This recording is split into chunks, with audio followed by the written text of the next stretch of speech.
scoreless frame. He did have to work around a few base runners, and Tyler Zuber, a 1-2-3 ninth inning, and recorded 2 strikeouts. The Whitecaps bats did plate those 5 runs. However, they were somewhat quiet for what we're used to. Just 5 hits in that ball game. Clatuit also with 5, but it was a win. Good pitching performance. They're able to extend their winning streak to 2. Yeah, it was a quieter day for the bats, but they still got it done. And the truth is, as Chev said it perfectly, they didn't really need anything. It didn't matter if they scored 1 or 2 in that game, as really Pilkington was not giving up anything. He was so lights out last night. As for the league standings, the Whitecaps come in tied for 4th place. They have it in their possession with the season series edge against the Chatham Anglers, as they are 11-14 with 22 points, looking to make it 3 in a row tonight. As Orleans comes in 13-12, they are 2 games up on the Whitecaps for 3rd place with a 13-12 record. Orleans winning last night, snapping a little bit of a losing streak that they had, as the Whitecaps right now 3 points behind Harwich for first at 33 points, and YD right now at 2nd place, 15-10 with 30 points. So things get a little interesting, though, right now towards the top of the division.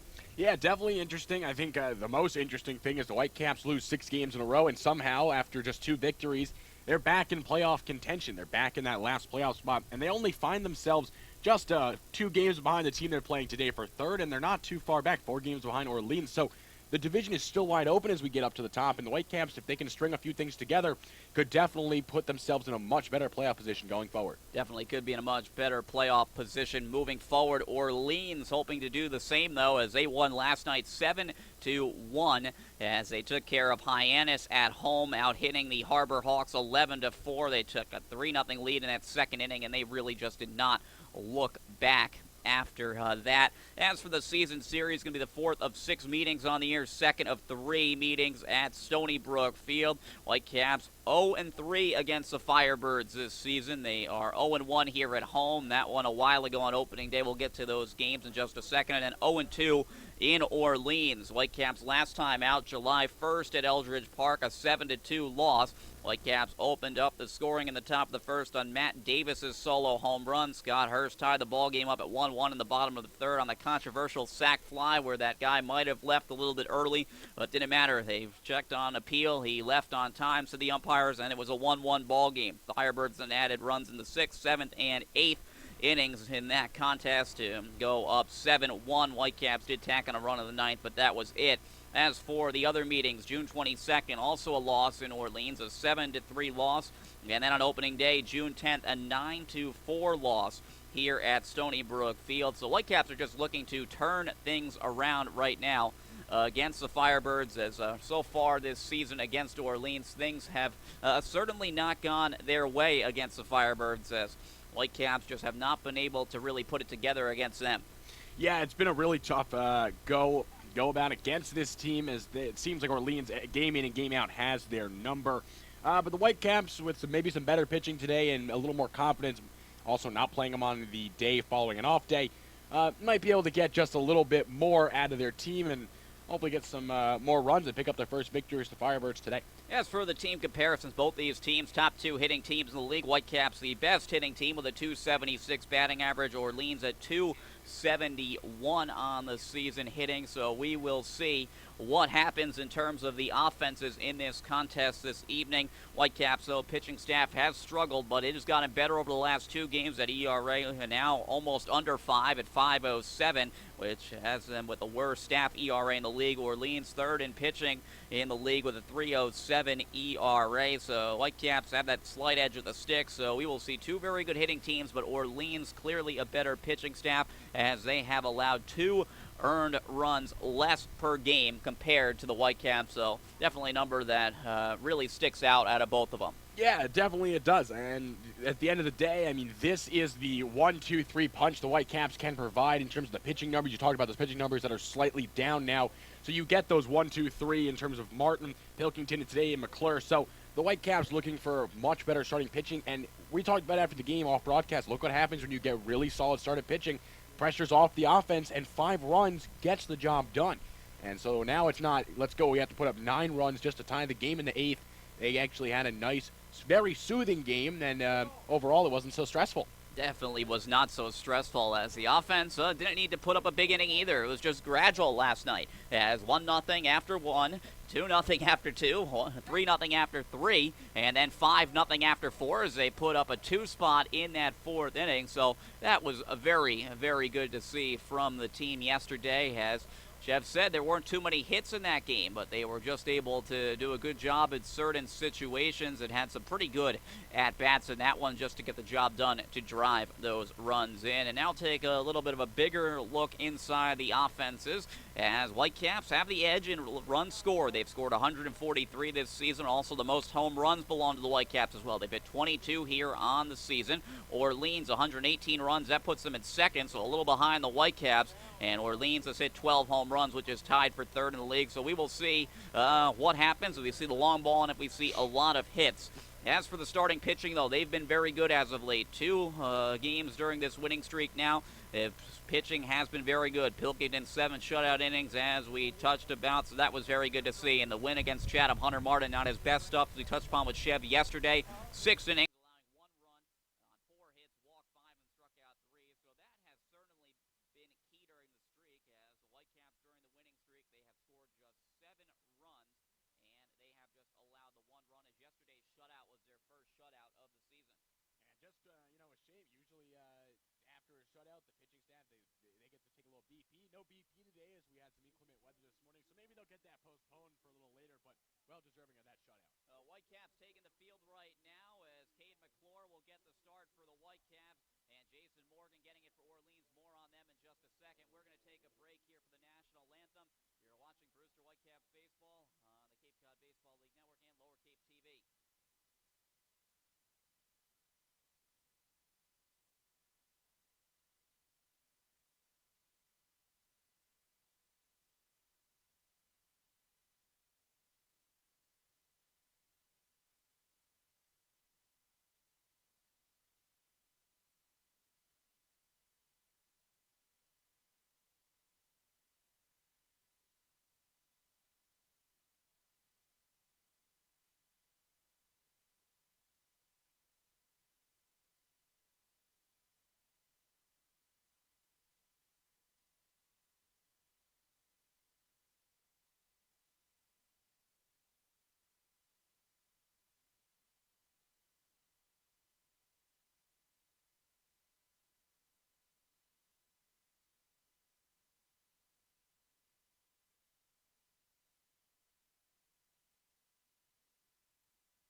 And back here at Stony Brook Field in Brewster, the Whitecaps have won 2 in a row. They look to make it 3 this evening against the Orleans Firebirds as the Whitecaps in 4th place right now in the Eastern Division. That final playoff spot in their possession on virtue of the tiebreaker with Chatham as both the Whitecaps and the Anglers 11 and 14 on the season. Orleans coming in 2 games ahead of the Whitecaps in 3rd with a 13 and 12 record with 26 points. As Orleans winning last night, they have a small 1-game winning streak coming into this contest here tonight. As Whitecaps will just look to keep it going, and the key has been the good starting pitching, as that certainly has been the big reason for that. Ceremonial first pitch just being thrown here as we have Guapo's Tortilla Shack with locations in Orleans and Brewster with that first pitch right there, as it is Guapo's night here this evening.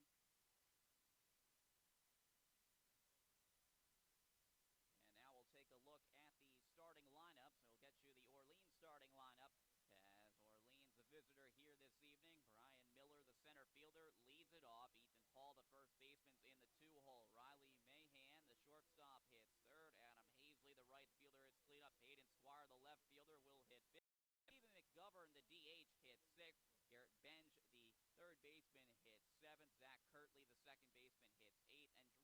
Bauer, the catcher, will round out the lineup for the Firebirds. As for the Whitecaps, infield, Matt Davis, Ryan Gridley, Nick Dunn, Zach Gahagan, Bo Jordan's in the outfield left, Ryan Noda's in center, and Brent Rooker's in right.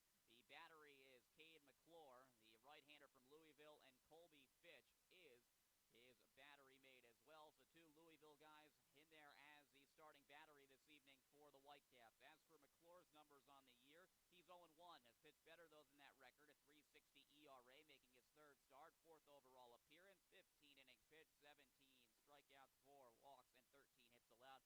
Last time out could have won it, but he was a tough luck loser on July 3rd in Harwich. As Whitecaps fell in that one 2-1, the lone blemish, the two-run dinger off the bat of Johnny Adams late in that game, as McClure allowed 2 runs, both earned 5 hits, 2 walks, and 9 strikeouts for McClure. A little bit of a rocky start in that one for McClure, as the stuff was not as sharp, as he had to deal with a few base runners after the first inning. He really settled in, made that mistake to Adams, and that was it. Yeah, and it's unfortunate. Adam's not a guy who hits a lot of home runs. That was home run number 1 on the year for him. So, unfortunate for him. He just as a 1-1 miss against side, 2 balls and 1 strike. With that, I'm getting it playable. We'll have our off day tomorrow then. 2-1. Caught on and missed. Fastball 92 as he got a piece of it, actually, says the home plate umpire into the mid of pitch. 2 balls and 2 strikes.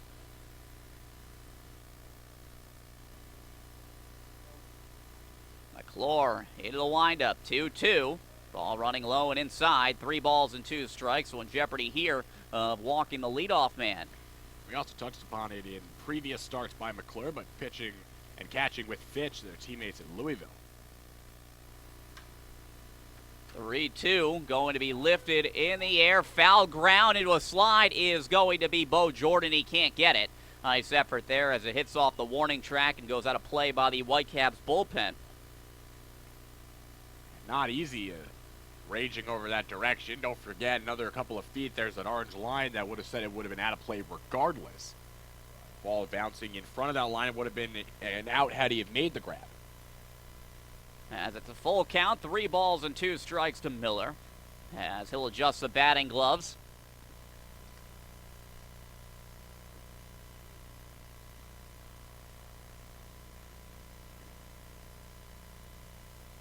McClure ready with another 3-2. Here it comes. Caught on and missed. Strike 3. Got him with a fastball on the outside part of the plate and just got the 92-mile-per-hour fastball by Miller.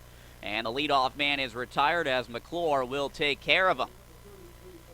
That's good. That's really good.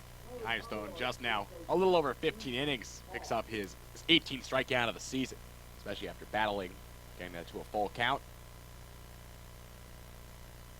Now Ethan Paul, the first baseman. First pitch, fastball missing upstairs and away. The count 1-0. Ethan Paul from Vanderbilt, 298 hitter with 2 homers and 11 runs batted in. 1-0 from McClure running low and inside, and he's behind 2-0.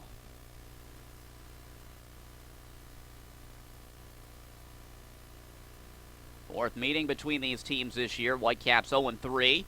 Last time Firebirds were in town, that was all the way back on opening day. As a 2-1 hit foul, left side out of play, and now it is 2 balls and 1 strike. Last year, the Whitecaps had their way, though, with Orleans. Going 4-1-1. 1 hit foul, left side out of play. It's 2 balls and 2 strikes.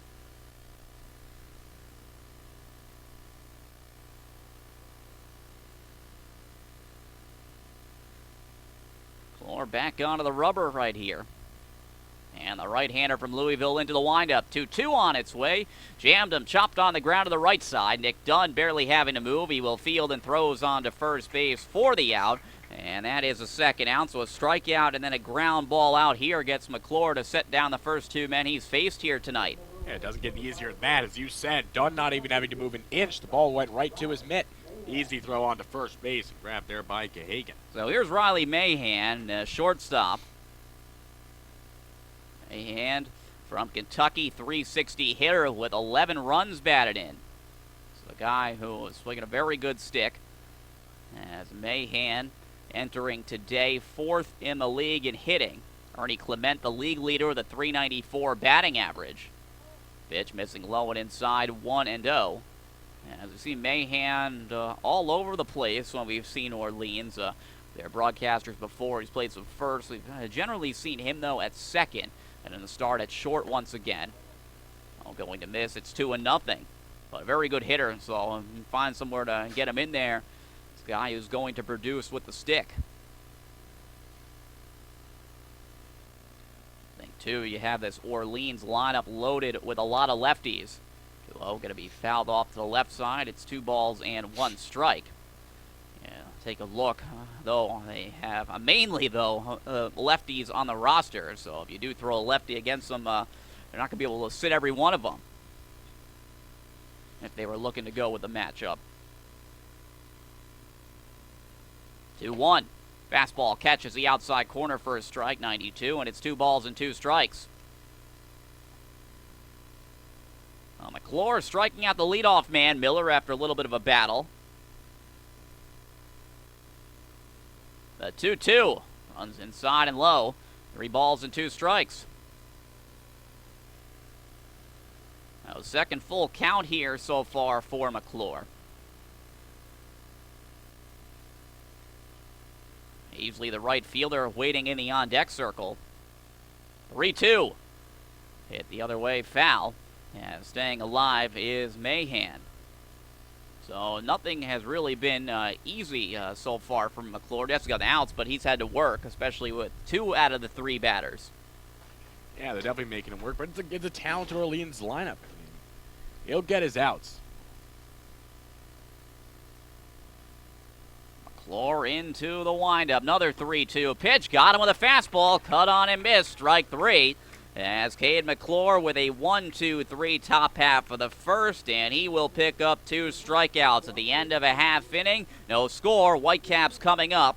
You're watching Brewster Whitecaps baseball on the Cape Cod Baseball League Network and on Lower Cape TV.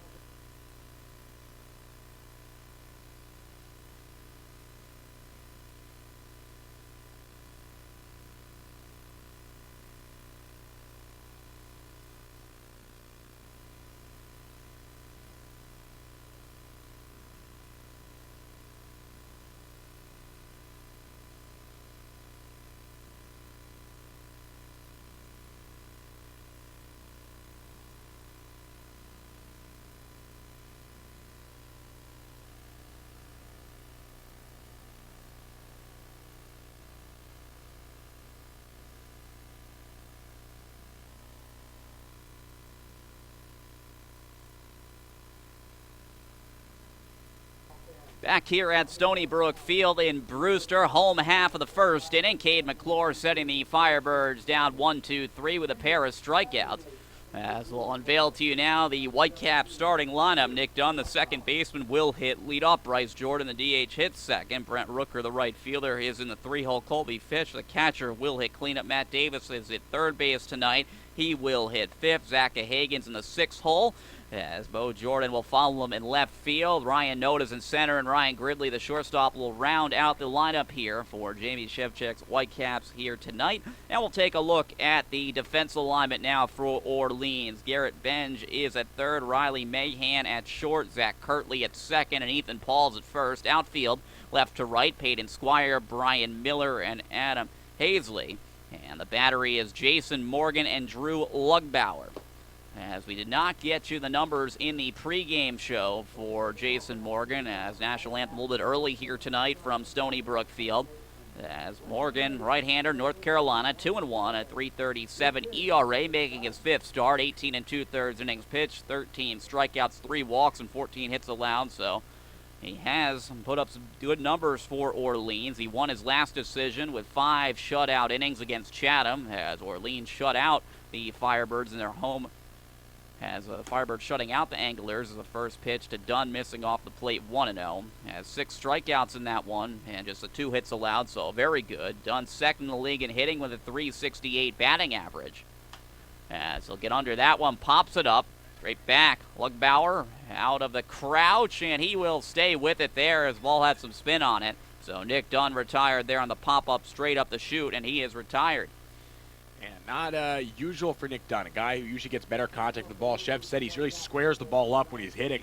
So just got jammed a bit, as you said, right up the chute and right back down. Luck Bauer able to make the grab. So here's Bryce Jordan. Jordan, the DH from LSU, 429 hitter on the season. 6 runs batted in. Bryce 10 for his last 17 and 4 runs batted in. He'll chop that one foul. Towards the Whitecaps dugout, and it is 0-1. As Bryce Jordan will step out. Back in there, able to drive in a run, hit by the pitch. Got that front arm on that elbow guard yesterday, so it was with the bases loaded, but another way to get the run, and he was able to do that. The 0-1. Breaking ball taken for a strike. It is 0-2 to Jordan. Brent Rooker waiting in the on-deck circle. For driving in a run yesterday as well in the win at Cotuit 5-0 with a sacrifice fly. It's been quick work of him so far for Jason Morgan. 0-2 pitch, and Bryce will hit this one softly on the ground left side. Mahan will field, throws onto first base, and just in time, says the first base umpire Mickey Garcia, to get the hustling Jordan for out number 2. And you're going to get that from the Jordan brothers. Both of those guys know how to hustle down the line on infield ground balls, and saw that there, almost beating it out. So now Brent Rooker will bat. Rooker, 349 hitter from Mississippi State. No homers and 9 runs batted in. For taking his time to dig in there. Heat set, and now he is ready to go. Jason Morgan ready and fires the first pitch. Ball cut on and missed. It's 0-1.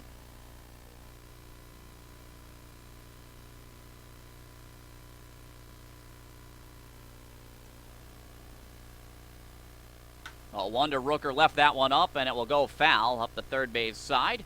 And Rooker quickly in an 0-2 hole. Nice little replay shot courtesy of Lower Cape TV, and slowed it down, and they got Rooker by half a stride. His foot hovering over the base as soon as that ball is in the mitt of Ethan Paul. So they did just get him over there at first as Bryce was looking back to make sure. As he thought he got in, fisted into no man's land and right into a dive, and they say he will trap it. Adam Hazley as able to reach there with a 2-out single is Brent Rooker. That was pretty close there. I thought from the naked eye right here that he was able to make the catch, and it was not a trap.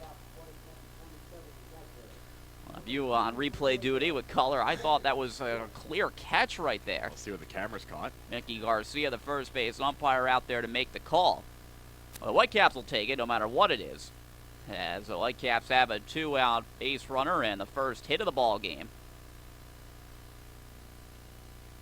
So now Colby Fitch will bat. Fitch, 306 hitter from Louisville, a homer and 5 runs batted, and so we'll see if they can take advantage of that. First pitch missing low, 1-0. And they caught that one too. That one just hitting the ground right in front of the mitt. Nice job slowing it down, Lower Cape TV. 1-0. Fastball low and away, it's 2-0.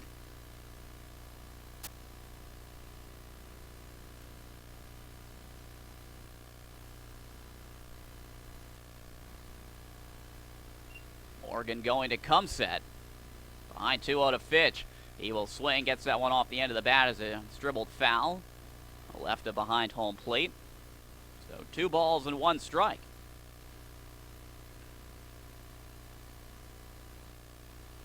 Full slate of games going on tonight around the league.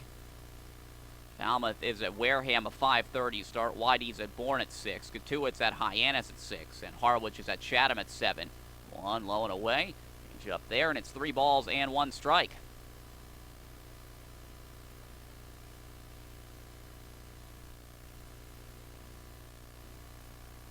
I'd like to see if the Whitecaps will be able to string something together early on with 2 outs. 3-1, missing low, ball 4. They will check as he started to move the hands, and the Third base umpire Tony Letizio saying he did not go around ball 4. So back-to-back base runners right now for the Whitecaps with 2 outs. And a good call. I mean, no issue with checking down. That's what they're there for. But the right call was made. Now the Whitecaps have a runner in scoring position and 2 outs. And this year's, at the moment, home run leaders up to the bat.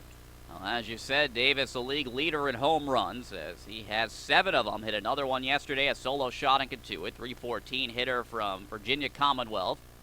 Homers and 18 runs batted in for Davis.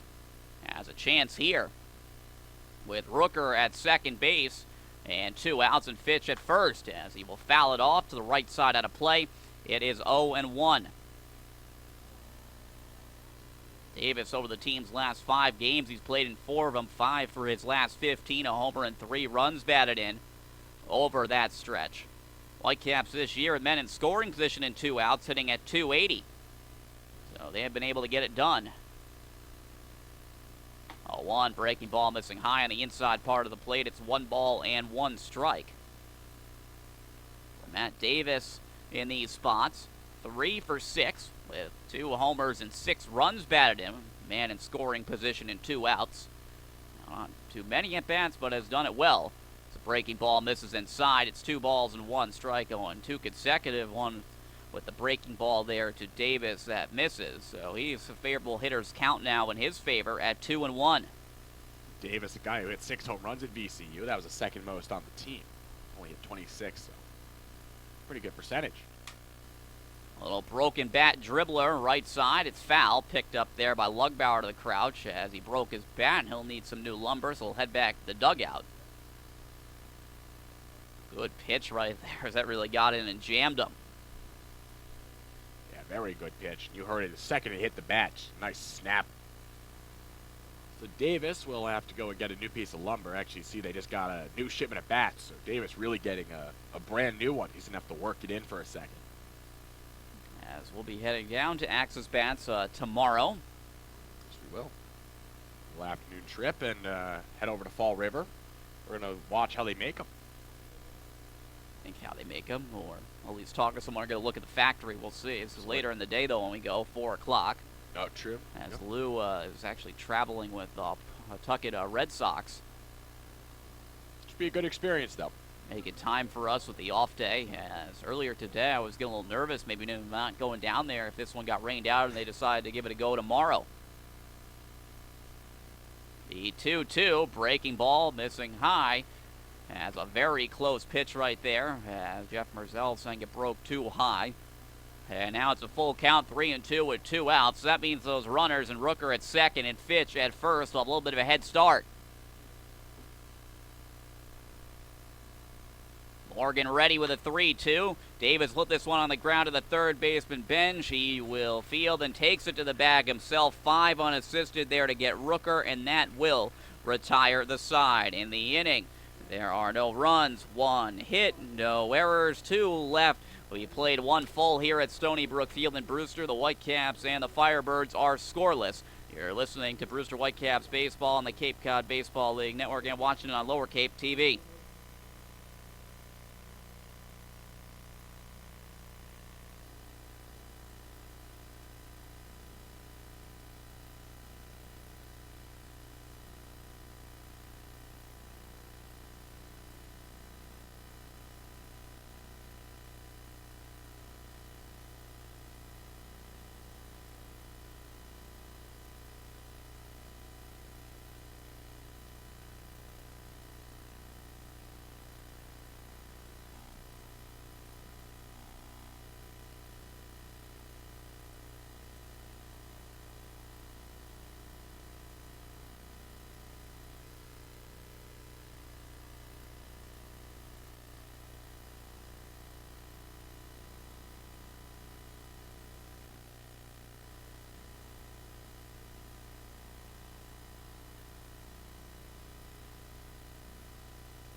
Back here at Stony Brook Field. Top half of the second inning, no score between the Whitecaps and the Firebirds. Chatham Bar's Inn Resort and Spa's perfect blend of fun and excitement. A proud member of the leading hotels of the world. Adam Hazley, Peyton Squire, and Keegan McGovern scheduled to hit here for Orleans. As Cade McClure, a 1-2-3 top half of the first. Whitecaps made a little bit of noise but could not score, getting 2 men on base with 2 outs. A Brent Rooker loop single into right. As the first pitch missing off the plate to Hazley, and then Colby Fitch drawing a 2-out walk. But they left runners on first and second. Hazley, 329 hitter from Virginia, takes that one for ball 2. And quickly McClure behind 2-0. Orleans team, as he touched upon, has hit 12 home runs. That is tied for third in the league. 2-0 catches the outside corner for a strike. It's 2-1. A good pitch there from McClure, clipping the outside corner. The 2-1. Caught on a miss there. Fastball on the outside part of the plate. And now it's evened up at 2 balls and 2 strikes. McClure getting Miller to strike out swinging. And Mahan, both those guys had full counts when he got him to go down after a little bit of a battle. And here's another full count as that one misses off the plate, ball 3. His work deep counts. Only downside of that is it's going to get the pitch count up there earlier. 3-2 on its way, off the plate, ball 4. First base runner for Orleans, and it comes via leadoff walk as Adam Hazley will draw it, and now Peyton Squire will bat. Squire, the left fielder. It's just the 5th walk given up all season by McClure. Squire from UNLV, 265 batting average, has 7 runs batted in.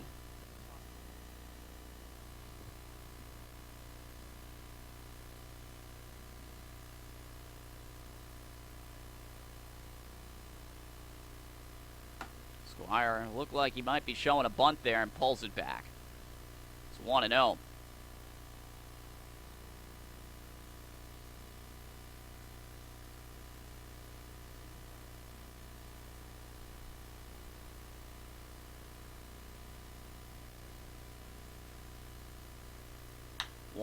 Hit on the ground to the right side. Gahagan will field it on to Gridley for 1. McClure at first, not going to be in time. As the first base umpire, Mickey Garcia, on the return throw, as McClure pointing to the bag as saying as if he was on it, but I think the call was that it was beat out over there by Squire on the return throw. To get a replay of that one as well. Bang, bang over there at first. We'll do our best to pull that up now. But what a play by Gahagan going to his right, and they were able to get the lead runner. So fielder's choice 3-6. Now Squire running at first. And the first pitch to Keegan McGovern is on the outside corner for a strike. It is 0-1. McGovern from Georgia, a 192 hitter, does have 3 home runs. Out of the 10 hits he has, 7 runs batted in, as McClure will throw over, and getting back in is Squire.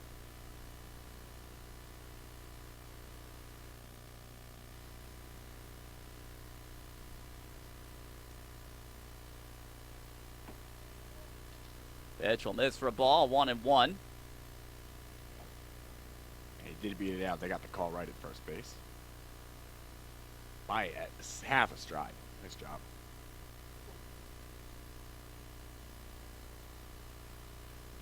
Throw over and getting back in at first base is Squire. Now, Whitecaps a little concerned about Squire over there. No stolen bases on the year. He's 0 for 1.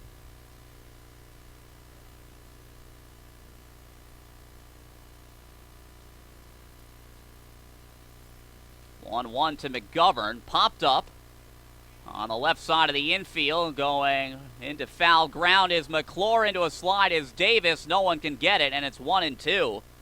As McClure looked like that when he was coming off the mound that he was going to take it and just did not want any part of it, as Fitch had some trouble with it.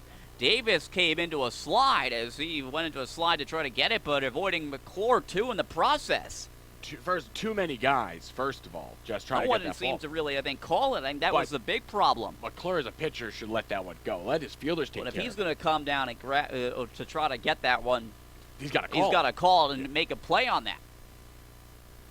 1-2. Going to be popped up left side foul ground. This time Davis all alone. He has room and he will make the catch. So they will finally get the man to pop up and foul ground and McGovern. This time Davis makes the catch over past the Whitecaps dugout on the foul line on the warning track. Davis a little bit louder that time, even though he was all by himself. Had to work around the third base coach for Orleans as well.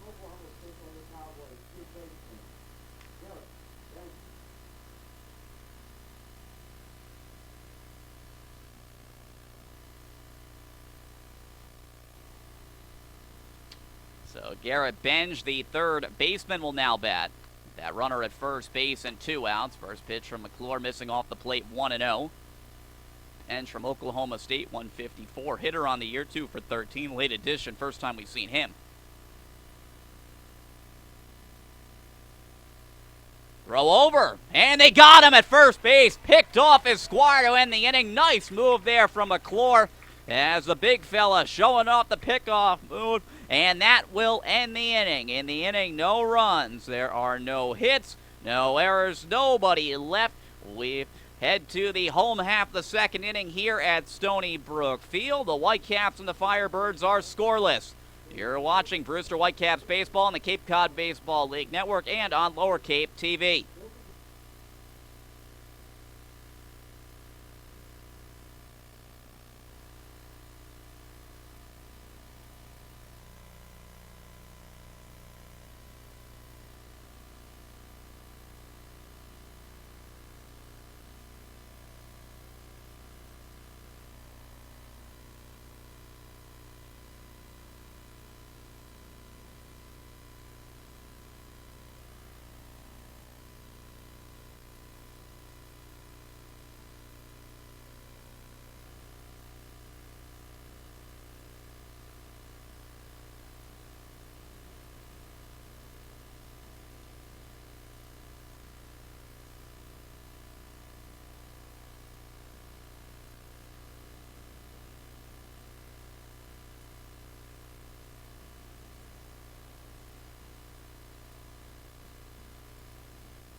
Back here at Stony Brook Field, home half of the second inning, 0-0 our score as the Firebirds did get a base runner on. That base runner was then picked off to end the inning. Urgent care is now available at 4 Cape Cod healthcare locations. Hyannis, Falmouth, Sandwich, and Harwich open after hours and weekends, staffed by ER physicians. Expert care when you need it. Learn more at capecodhealth.org/urgent care.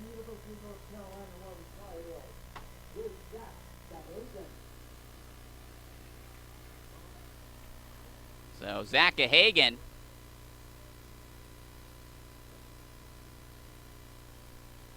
will bat.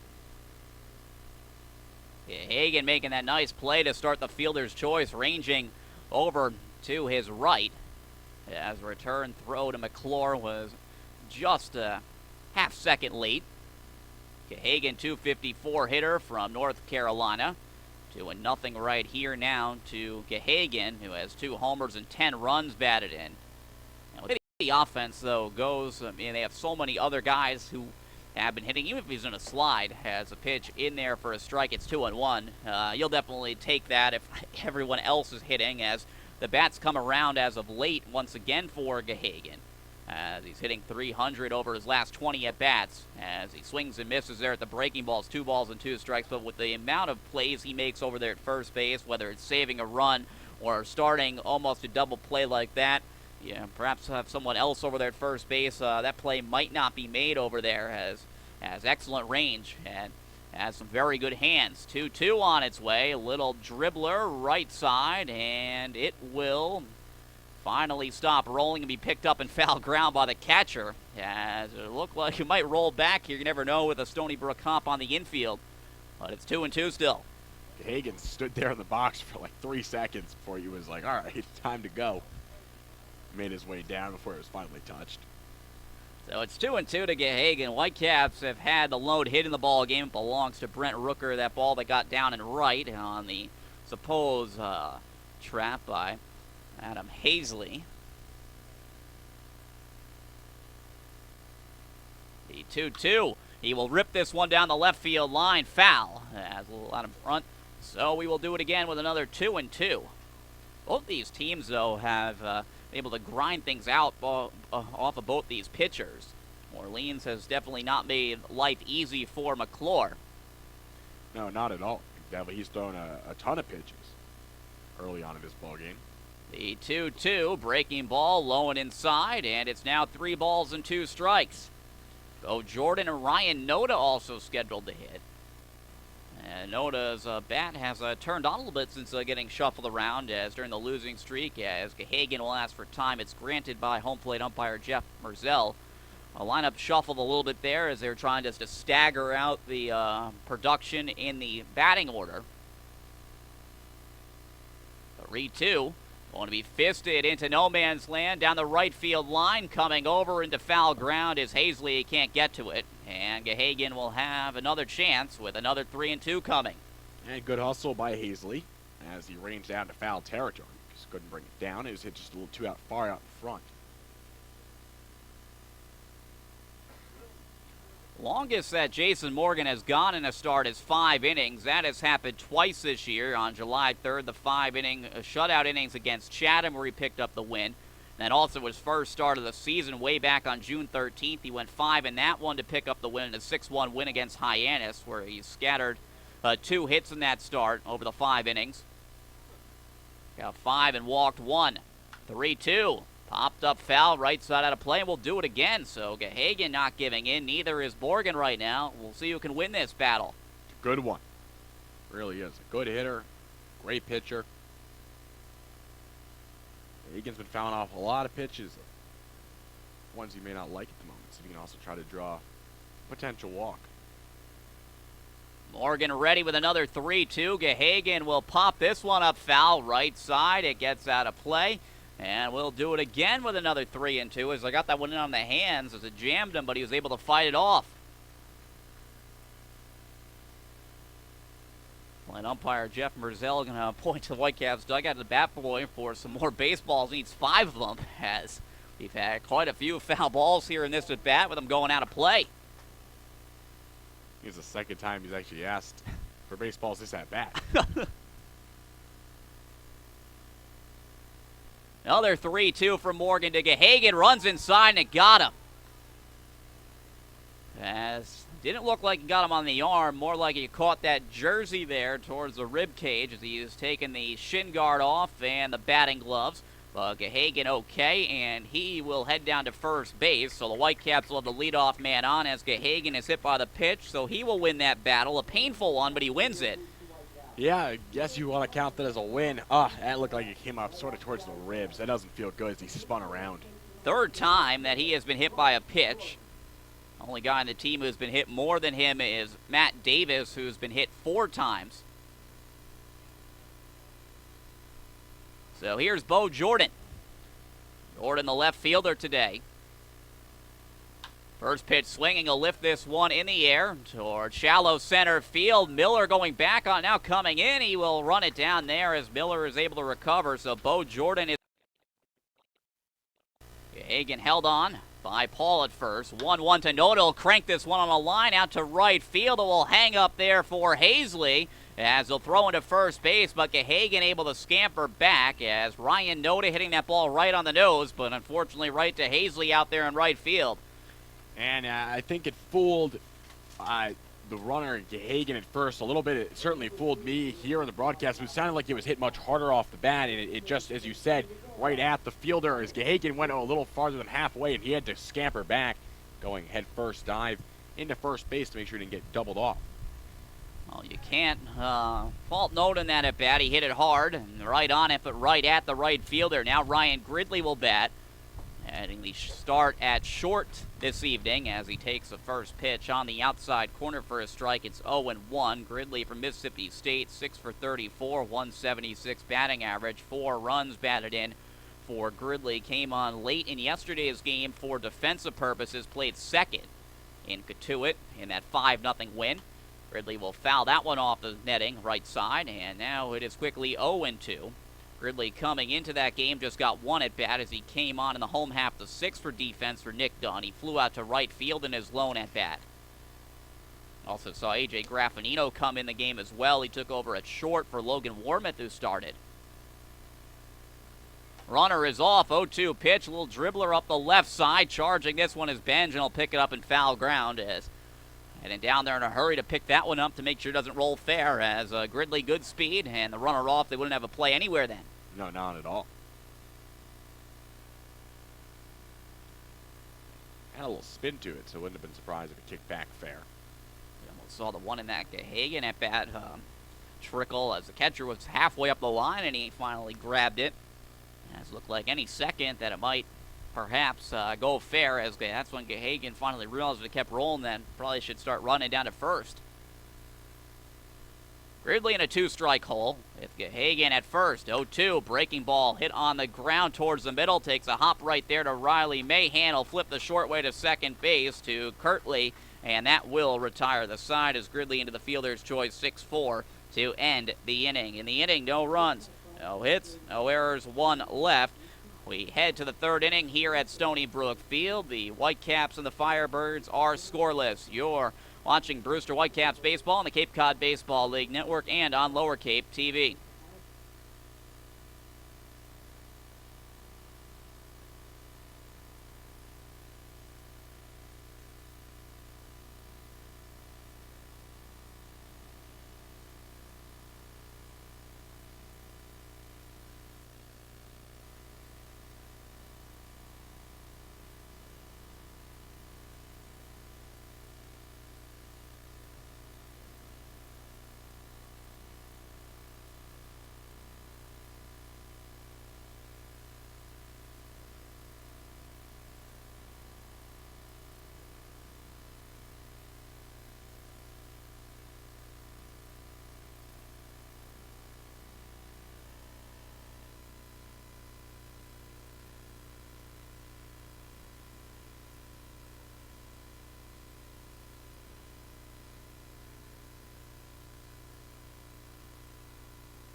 Back here at Stony Brook Field, top half of the third inning, nothing ball game. Garrett Benj, the third baseman, will lead it off.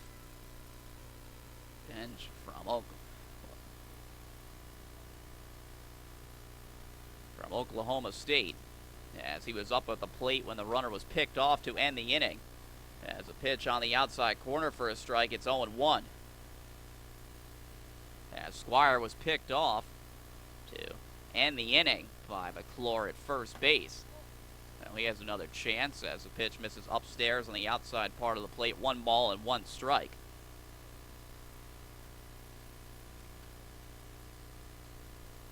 One. Fastball catches the outside corner. 1 ball and 2 strikes here. So McClure able to find the strike zone here. Struck out 2. Did walk the leadoff man, however, in the top half of the second. However, that runner, Hazley, was erased on a fielder's choice. 1-2 pitch, fouled off to the left side out of play. And we will do it again with another 1-2 pitch. Zach Kirtley and Drew Lugbauer also scheduled to hit here. But the 7, 8, 9 hitters due up for the Firebirds in the top half of the third. The 1-2 pitch from McClure. Fastball missing upstairs and away. It is 1 ball and 2 strikes. For the Bourne game tonight, as they are taking on a YD, as they will be not starting at 6 though because of field conditions, as the 2-2 runs low and inside. Just like that, it's a full count to Benj. They are scheduled for first pitch. Nothing really official yet, but first pitch going to be between 6 to 7 is what they are saying. So no official start time, but sometime in that window. 3-2. Ball just off the plate, ball 4. So second walk issued by McClure. It's another leadoff walk, and Zach Kirtley will now bat. Just tough. McClure had the 2-strike advantage. Lost him. Kirtley Second baseman from St. Mary's, 246 hitter with 3 homers and 18 runs batted in. Tied for the team lead in home runs. 18 runs batted in, leads the team by a very big margin. Infield up the middle right now, looking to turn 2. First pitch swinging, he'll chop this one on the ground softly to the left side. Davis will force it to second base for 1, as they'll just be able to get Benj there, as he came right across Ryan Gridley as they nearly collided with each other there on the left side of the infield, but they will get the force out off the bat. You figure they're only going to be able to get Kirtley there and to be a man in scoring position, but the aggressive play pays off for Davis, so fielder's choice 5-4, and now Kirtley is running at first base with 1 out. Davis is cutting right in front of him, and that was a bold move going to second, but he made it work. So Drew Lugbauer will bat, the 9-hitter from Michigan, 239 hitter with a homer and 7 runs batted in. Fastball catches the outside corner for a strike around the knees. It's 0-1.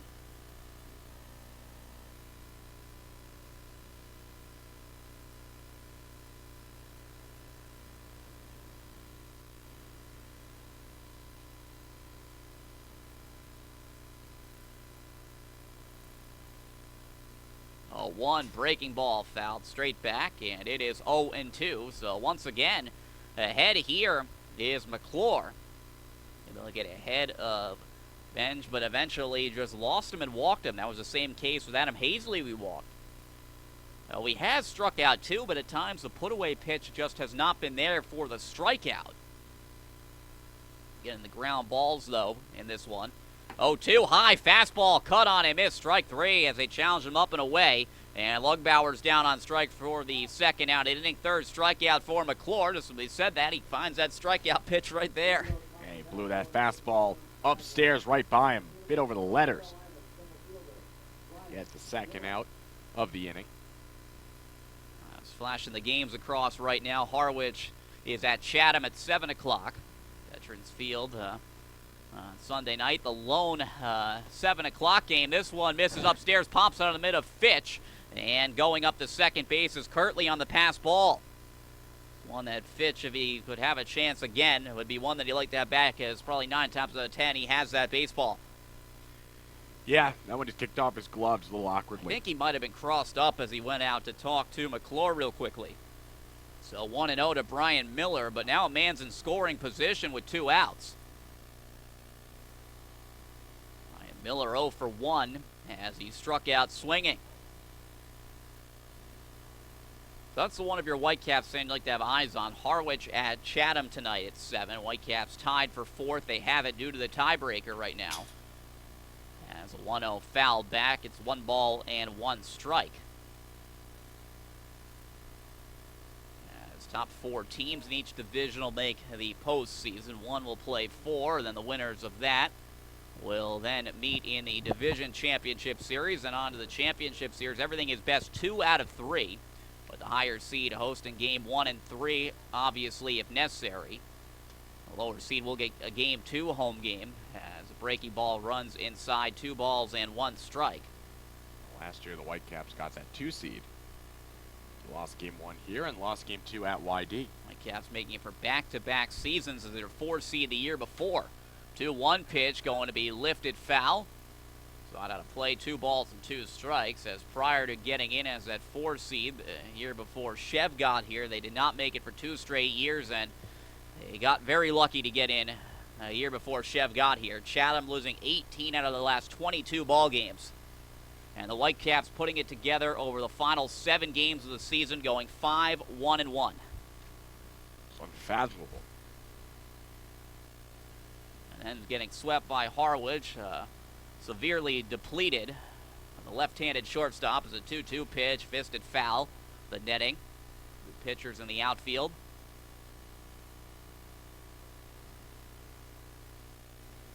That's one guy that they started in game 2 and that lost, Cody Ponsu. Was drafted in a pretty good spot. Forget who now. Just blanked on the team that he was taken by. He threw his final 3 innings in that game 2 that he had left. Fastball going to be off the plate. 3 balls and 2 strikes. He got him through 3, and that was it. It's Division 2 guy, Cody Pons from Cal Poly. Cal Holly Pomona. Second round by the Brewers.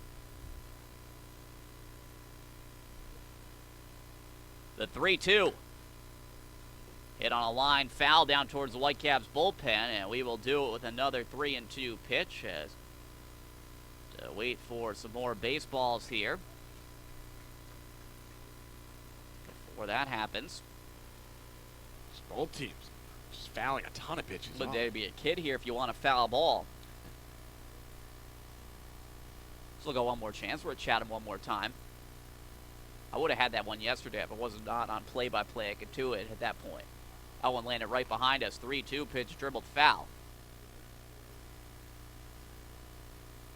Well, if we had a wireless headset, probably could have done it then. Just got up. Just walked away, came back, wouldn't have known. And one of the scouts grabbed it, like 15 kids. Just surrounded him.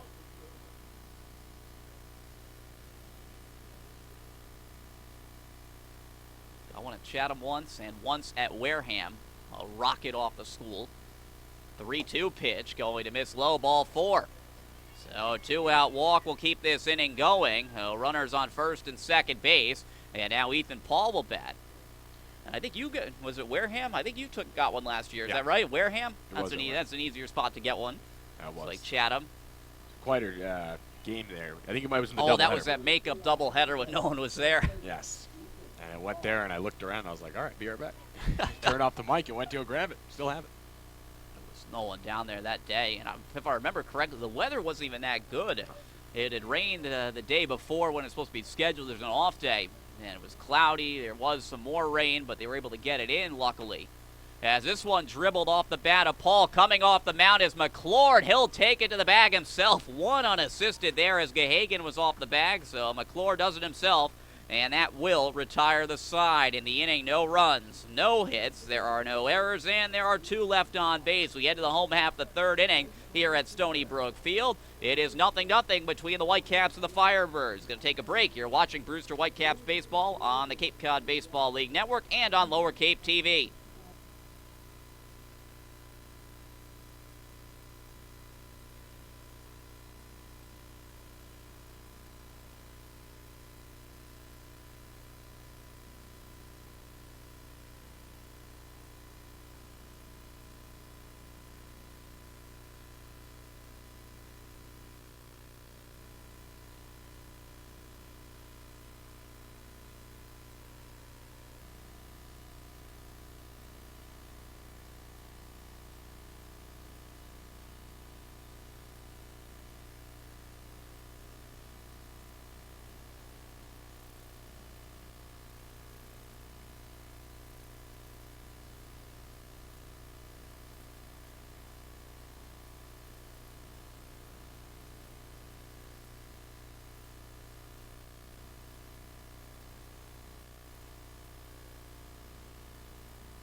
Back here at Stony Brook Field, home half of the third inning, as Nick Dunn will lead it off. Dunn 0 for 1 as he popped up straight back behind the chute to the catcher, Lugbauer.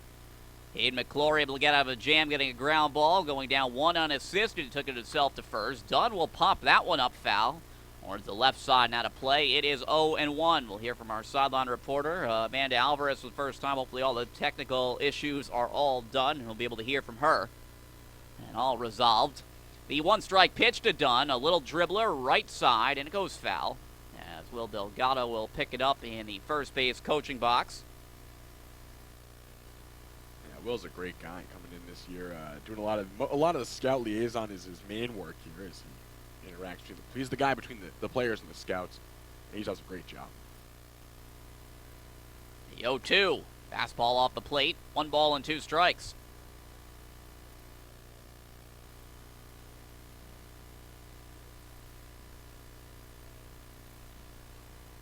One-two pitch on its way as Dunn will get under this one. He lifts it a mile high into right field. Hazley crossing over into foul ground. He'll make the catch. As he was in play when he made it, he went out of play, though, into the Firebirds bullpen. So nicely done right there by Hazley to get to that one. And Dunn is retired, so Nick Dunn a little quiet so far with 2 outs, both of them in foul ground. The pop-up and then the fly ball down that right field line in foul territory. That's unlike him. Definitely is. So we'll see if he can make the adjustment. Bryce Jordan will bat 0 for 1 as he grounded out to short. He will go after the first pitch. That was on the inside part of the plate. Pitch looked like change up there that he just could not hold back on, and it's 0-1. It's a little more discipline than that. This is a good pitcher out there in Morgan. 0-1 pitch, and Bryce let the breaking ball towards deep left. Squire going back on the warning track, and he will make the catch there. Just did not get all of it. Too much of a line drive right there, so that's now back-to-back innings where 2 missiles have gone out to the corner outfield. Ryan Noda with the line shot that went out to Hazley. And then right there, Bryce Jordan with the missile out to left. Didn't miss that one by much at all. That was shot just about maybe a stride in front of that warning track. Very close. Well, that was a hanger right there, left it up. As Brent Rooker will now bat 1 for 1 with a single. The other way to right.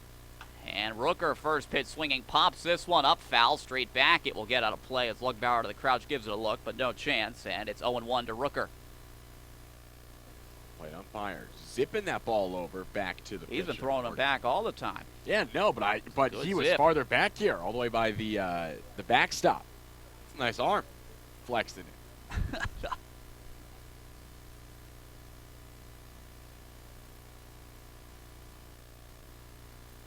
0-1 breaking ball, cut on it, missed there, made Rooker look silly, and it's 0-2. Also a very consistent zone tonight from Jeff Merzell. Yeah, it's been good. So Tony Letizio did the plate the other night on the crew at third, another very good zone. As the 0-2 pitch going to be cut on and missed, strike 3, tag going to be implied, a strikeout swinging 2 unassisted to get Rooker, and the Whitecaps will go down 1-2-3 in the home half of the third inning. So at the end of 3, it is a scoreless ball game. Now we'll send it on to the sideline to Amanda Alvarez. We're heading into the top of the 4th, and so far we've seen a really great start from Cade McClure, who has allowed no hits, 3 strikeouts, and for the Brewster Whitecaps hitting, we've seen a hit from Brent Rooker, and they've reached base 3 times tonight. But the score is still 0-0 in the matchup between the Orleans Firebirds. For Lower Cape TV, I'm Amanda Alvarez.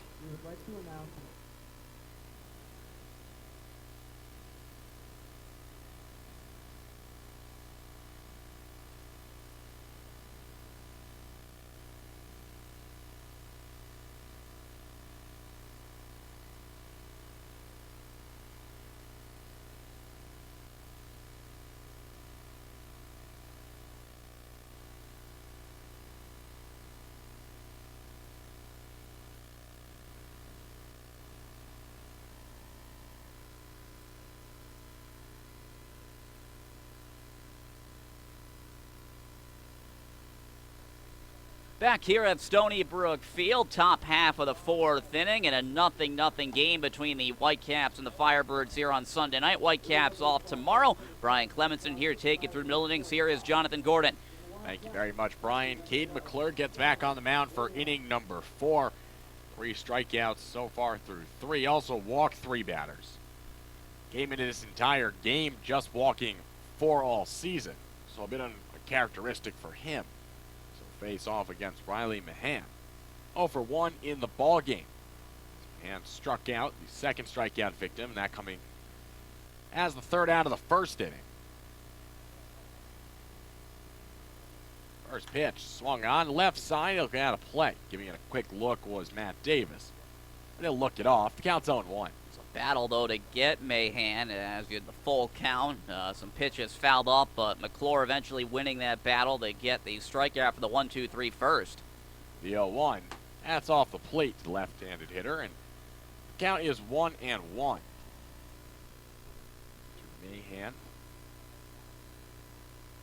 We said a lot of lefties in this lineup today, and a lot of lefties on the roster for the Orleans Firebirds versus McClure.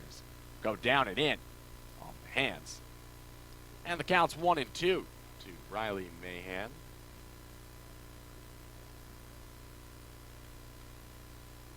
Most trouble McClure's had came in that third inning. A couple of guys on base, but that was it.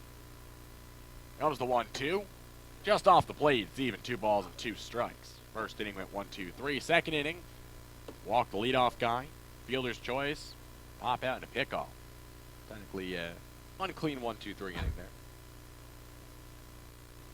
The 2-2 pitch. Again, in on the hands. Fouled. And gets out of play. Left side, 2-2. We'll do it again. Good battles. That's been the case here as the Whitecaps are doing it up until the home half of the third. That's when Morgan really had not really to work, but figure that's Orleans' game plan. They want to just try to get that pitch count up. They know McClure is a good arm out there on the mound and take their chances once they get him out of the ball game. Because this Whitecaps bullpen, it's struggled at times. The 2-2. And again, fouled out of play.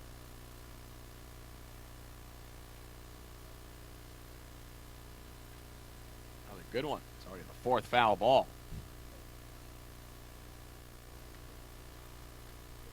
.59 pitches so far for McClure. Just got to get here through 3. That'll catch the outside part of the plate. Strike 3. It's in there.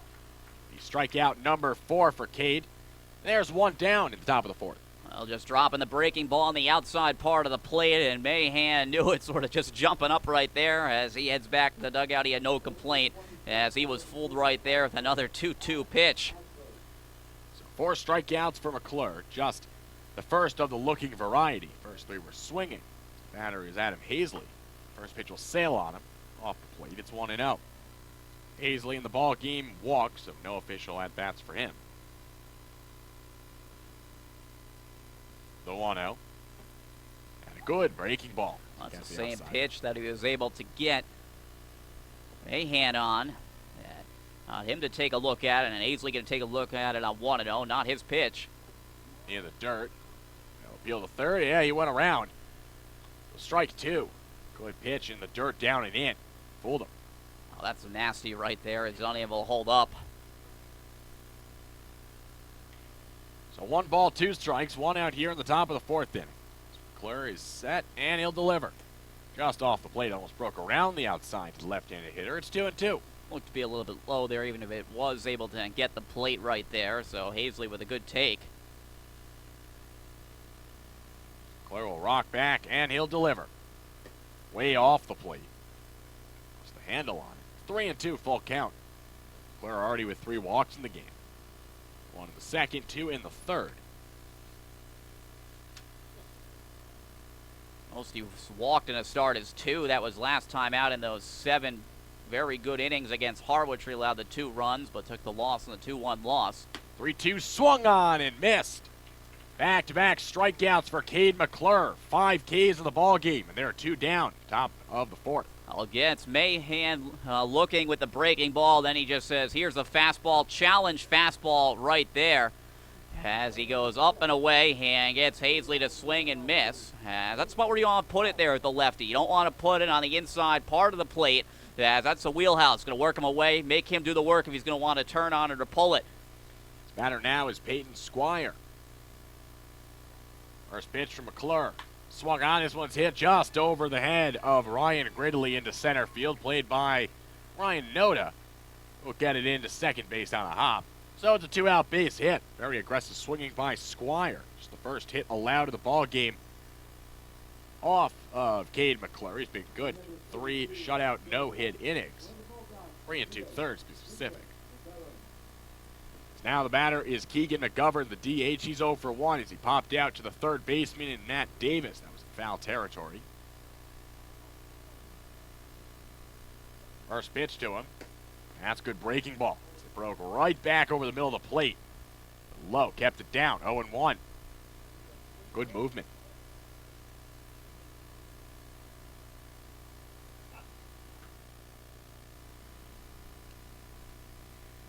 The 0-1. That'll be at the knees, outside corner. Fastball, 0-2. Well, Falmouth, who has won 5 in a row, they are up right now, 1-0 on Wareham. As Falmouth right now in first place at Western Division. That's the only game going on right now besides us. The 0-2 pitch, just off the plate, 1-2. Just off, as you said right there. A little too close to be taken if you're McGovern, but it pays off. Wareham coming into the game tonight, they've tied 2 in a row. You don't see that happen too often. Go down to first. That ball's going to skip away.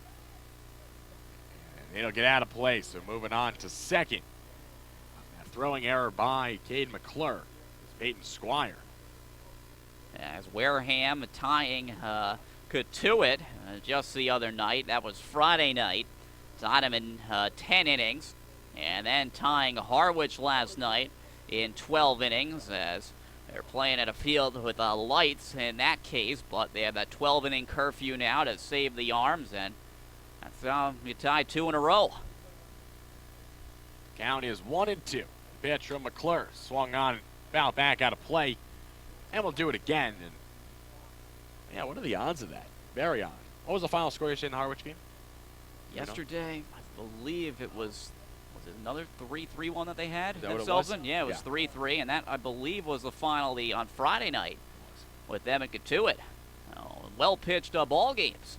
The 1-2, and dribbled back in front. Played there by Fitch. On a hop, he'll throw on to first base in time to retire the side. In the inning, there are no runs. 1 hit, 1 error, 1 left on. McClure picks up 2 more strikeouts as we are still scoreless headed to the bottom of the 4th. You're watching Brewster Whitecaps baseball on the Cape Cod Baseball League Network and on Lower Cape TV.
And welcome back in. Here's to Stony Brook Field as the Whitecaps and Orleans Firebirds are tied 0-0. 1 hit apiece as well. Whitecaps committed the only error, a throwing error on Cade McClure. Colby Fitch is leading things off. I'm Jonathan Gordon, and left is my broadcast partner, Brian Clemenson. Whitecaps have won 2 in a row. Trying to find their way to not only win 3 in a row, but pick up their first win versus Orleans this season as Fitch gets in the batter's box. No official at bat for him to take the first one high. It's 1-0 as Fitch walked in the first inning out of Louisville. Teammates, we mentioned, with Cade McClure. The 1-0. Down and in. That'll catch the inside corner. And the count's even 1 ball and 1 strike.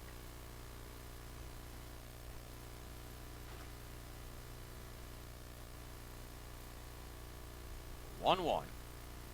That's low and away.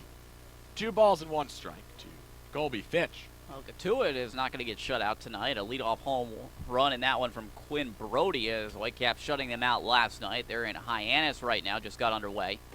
2-1 misses. It's 3-1, so they'll break the shutout streak there.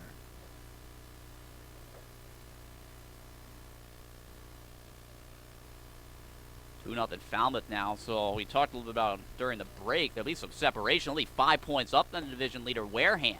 3-1 will catch the lower outside part of the plate, just catching the black, and it's 3-2. How about Bourne? They've now lost 6 in a row coming into today, and they got YD tonight, so they're at home, but that's still not a good thing. You never want them on your schedule. 3-2 off the end of the bat. Kicks off of the glove of the third baseman. He'll get it to himself. Throws on to first, and not in time. Colby Fitch gets in there. So that'll go down as an E5. Colby Fitch reaches. That ball eating up the third baseman, Garrett Bench. Clearly an E5 right there. Is able to recover, but not able to get Fitch. Fitch not the quickest of guys. That play is a little bit closer than you thought it might be after that. But a bit of an Olay job over there from Benj over at third. So Matt Davis is the batter. Davis will get into the batter's box. 0 for 1. Grounded it out to the third baseman, took it himself. First pitch is he'll pull it that direction, and it goes into the Whitecaps dugout. Worth noting, they're playing well off the line right here with Benj right now. What is it with third baseman here for opposing team? Sean Bouchard, oof, that was ugly against Chatham. He was bad there on Friday night. That whole defense for Chatham, worst in the league. The 0-1. Be off the plate 1-1. He just looked lost at times. I mean, a lot of the whole infield looked lost. Yeah, absolutely. Second baseman didn't look good either. Dropped the ball. He recovered, but he dropped one that was hit right at him, and definitely a bit of a mess for that Chatham defense. They try to figure some things out, have some late arrivals. The 1-1 pitch will be inside. It's 2-1. Well, 43 errors for Chatham coming in to their game tonight. 956 fielding percentage for last. Orleans the second worst, 965. But that's a huge gap. And now 34 errors for Orleans with that one. The 2-1. This one swung on. He'll be popped up. Right fielder moving in. It's Adam Hazley. He'll line it up and make the grab. Right fielder and Hazley and Zach Kirtley, the second baseman, were sort of converging into shallow right field, but Hazley will take over. So now there's one out and a runner at first still. It's going to bring up Zach Gahagan.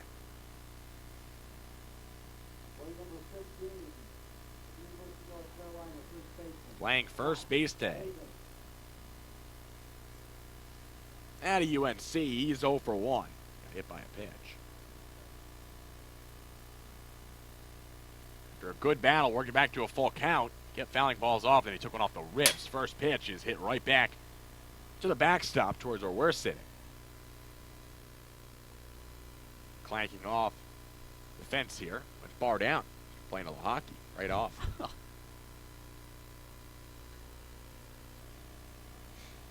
Fitch on. After he led off the inning, reaching on the error. Not a ton of speed. Good hustle, though.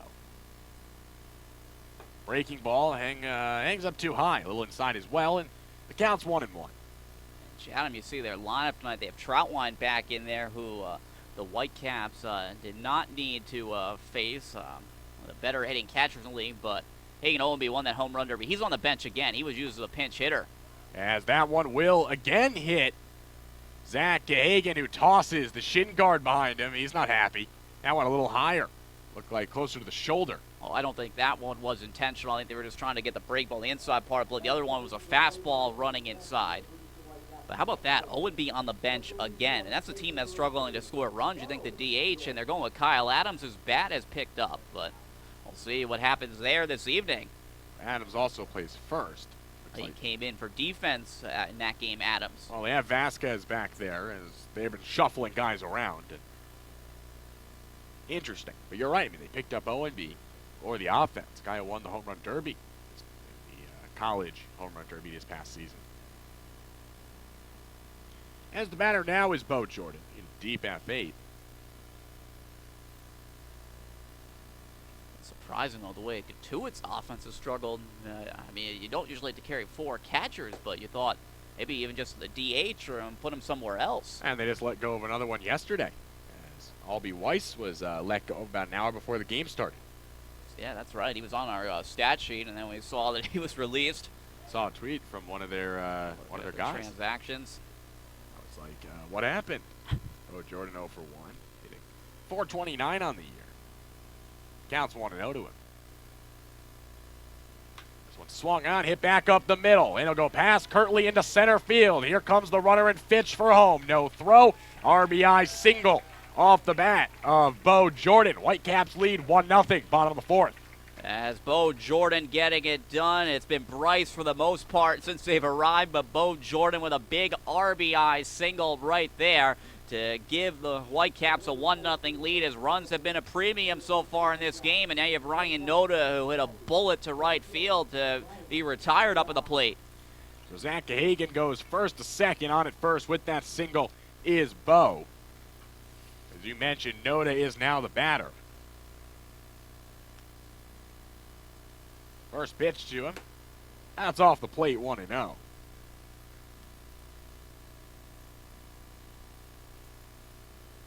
For Bo, it's just RBI number 7 for him. It's pretty good.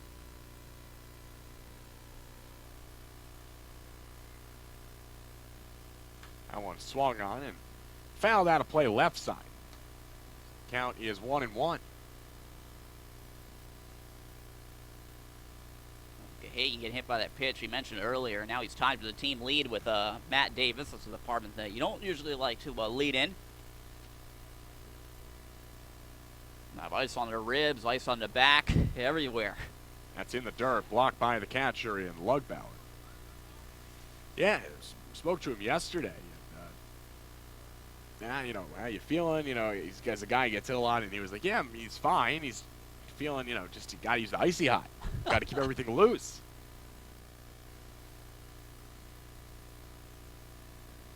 Comes the 2-1 pitch. It's a bit low off the plate. Lugbauer held the glove out for an extra second, didn't get the call. It's 3-1 to Ryan Noda. Now Morgan has issued just one walk in this ball game. So he sets the 3-1 pitch. That's in the dirt, ball 4. So the bases are now loaded. Noda goes on to first. Going from first to second is Bo Jordan. And from second to third is Zach Hagan. Well, things unravel a little bit here, or at least have the potential to, as I don't think there's anyone up yet in the bullpen. Unless they're on the farm. Now it looks like someone using a band to stretch out. But only the thing that makes this really painful of your Orleans, there's just been one hit here in this inning, and that's the RBI single. As the error, hit by pitch, and then the walk right there to Noda. As Ryan Gridley's the batter, he's 0 for 1 with a ground out. Now is 6-4, end of the second inning. He's got a chance to open up this game for the Whitecaps. Morgan sets the first pitch. Swung on, it's going to be hit up the middle. Played there by the shortstop. He'll drop the ball. And everybody is safe. Could not recover. They're trying to get that one onto second base. And E6 on Riley Mahan will bring home another one. Whitecaps up 2-0. Took a little bit of a Stony Brook hop out there, but that's one he has to handle. I think he rushed it, though, because Gridley's a guy who is one of the quicker guys on this Whitecaps team. So not a pretty way to get the run home, but Gridley gets it home. No RBI as the run scores on the error. Well, that was a chance perhaps maybe to turn 2 or at least get another out, and they get neither. And I think he was thinking 2 before he ever had the ball. As the Whitecaps have 2, they lead 2-0. The batter is Nick Dunn. They're still loaded. First pitch will catch the inside part of the plate. It's 0-1. So as you said, Whitecaps just one hit, so they've been able to manufacture their runs. And that's what they did yesterday as well. Just getting it done. Guy without a hit is Nick Dunn. He'd love one here. And right, just like that, he'll fly it into deep center field. Getting underneath it is Brian Miller. He'll make the catch. Runner from third is tagging. Here comes the throw into the cutoff man. It's a sacrifice fly for Nick Dunn. No base hit, but he will bring one home. Whitecaps lead 3-0. Well, that's what happened yesterday. We had a sac fly in that game from Brent Rooker. So once again, not trying to do too much, just good situational hitting. And as you put the ball in play, sometimes just good things happen with the error, and then just right there, not doing too much. Knows there's a runner 90 feet away, and he just puts it in the air to drive in the run. Whitecaps lead 3-0. 2 outs here. Runners on first and second. Note at second. Gridley at first. The batter is Bryce Jordan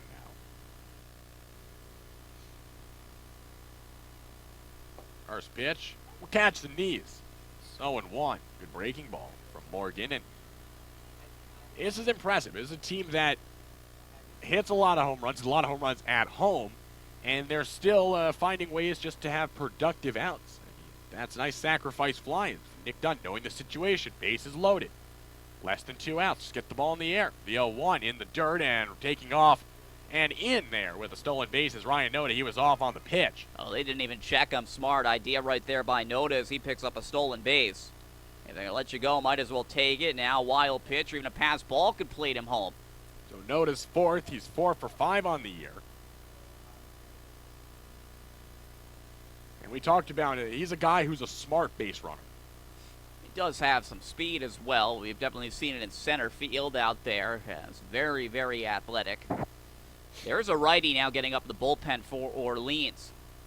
Counts 1-1 with 2 outs. See if we can get you who that is. It might be Kevin Smith down there as a time called asked for by the hitter Bryce Jordan.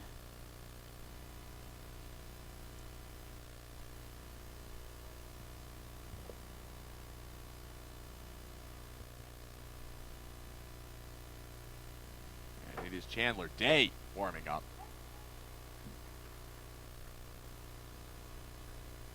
Sam will be in for a strike. It's 1-2.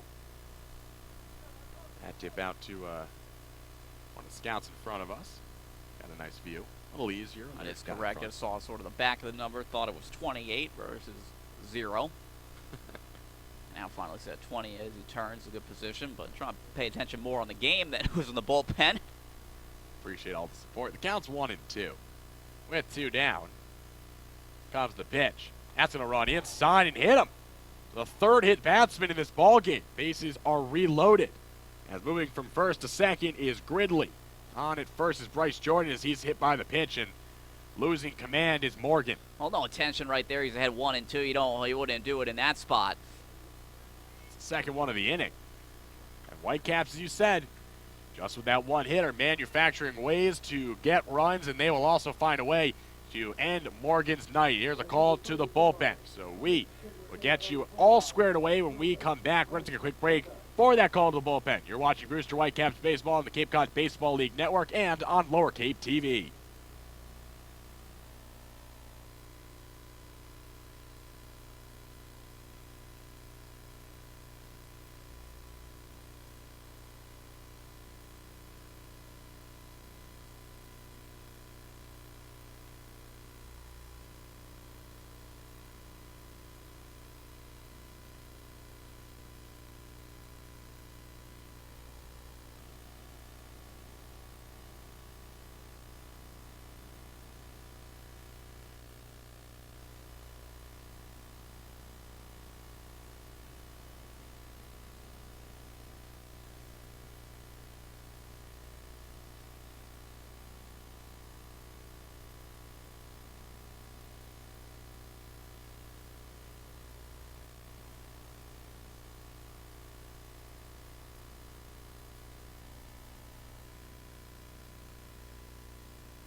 Back here at Stony Brook Field as the new pitcher on the mound for the Orleans Firebirds wears number 20 out of Vanderbilt. It is Chandler Day. He's appeared in 5 games this season with a 5.06 ERA, 5 1/3 innings pitched, 5 strikeouts, 3 walks, and 6 hits allowed. Last time he pitched was a game in Orleans versus YD in an 8-6 loss. He went an inning, gave up 2 hits, and he struck out 2 in the 5 batters that he faced. ERA above 5, but he hasn't given up an earned run since June 24th. Hasn't given up a run, period. In that one, he went just third of an inning against Falmouth in a 7-3 loss as he gave up 3 earned runs on 2 hits, and he walked a pair in the 5 batters he faced. So that's why the ERA is so inflated. Hasn't had the innings yet to try and bring that down. But right now, he's not on the hook for any of these base runners, so the book on Jason Morgan not closed. He does go 3 2/3, struck out 1, and has walked 2 hits. At the moment, the 3 earned runs that are the 3 runs are all unearned, but he's also responsible for all the runners on base, so book is still open on him as Brent Rooker will step up.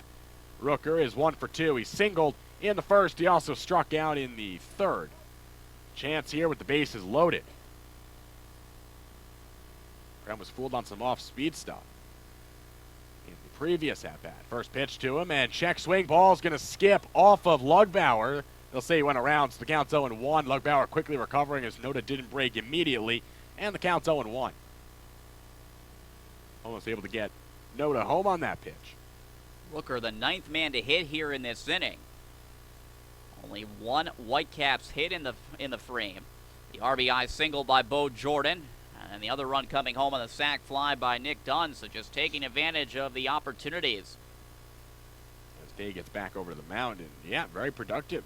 Inning started off with an error, hit by pitch, a single, as you talked about, a walk, another error, the sacrifice fly, another hit by pitch. So Whitecaps is manufacturing that 1 hit. There's only 2 hits in the ball game for him. They still have 3 runs.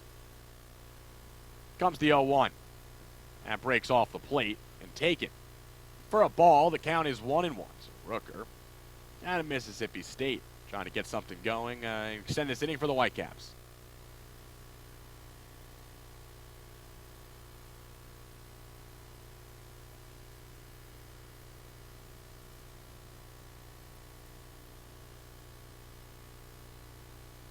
Comes the 1-1 pitch. That's going to run inside, almost hits Brent. It's 2-1. Breaking ball right there that ran inside.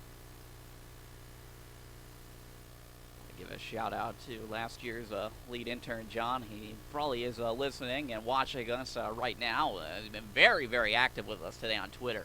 Yeah, and former LSU guy. 2-1. This one swung on, hit to third base, played on a hop there, and thrown on to first in time. And that will retire the side in the inning. Whitecaps get 3 runs on 1 hit. There are 2 errors. They leave the bases loaded. As we head to the 5th inning, they're up 3-0. You're watching Brewster Whitecaps baseball on the Cape Cod Baseball League Network and on Lower Cape TV.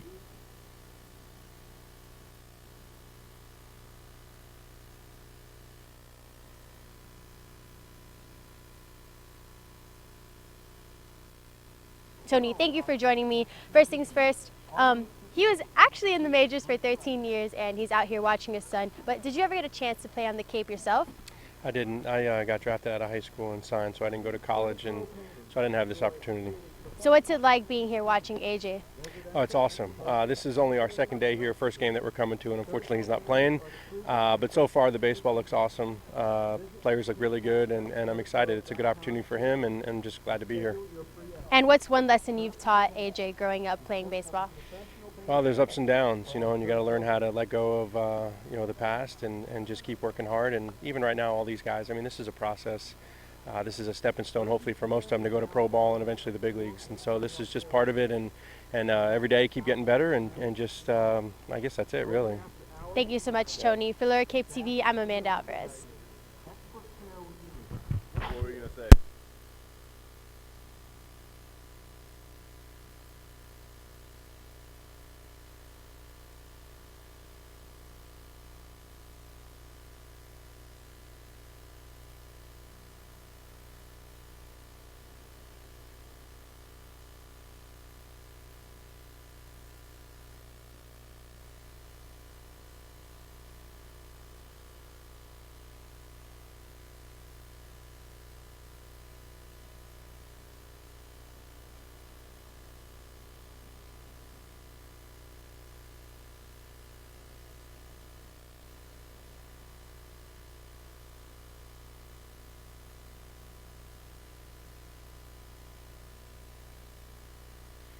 Welcome back into Brewster. Whitecaps up 3-0 after 3 in the bottom of the 4th. New pitcher on the mound is Max Herman out of Rutgers. He is making his Cape League debut as we get you his numbers from Rutgers at the moment.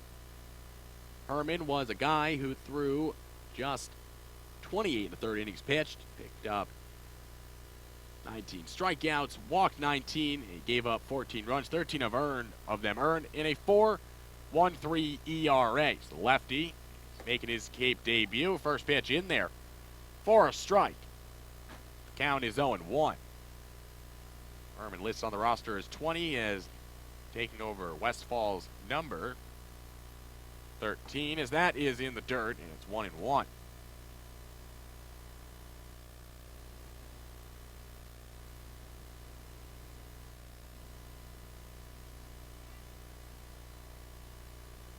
One pitch, swung on and missed. Down and in, 89 miles per hour.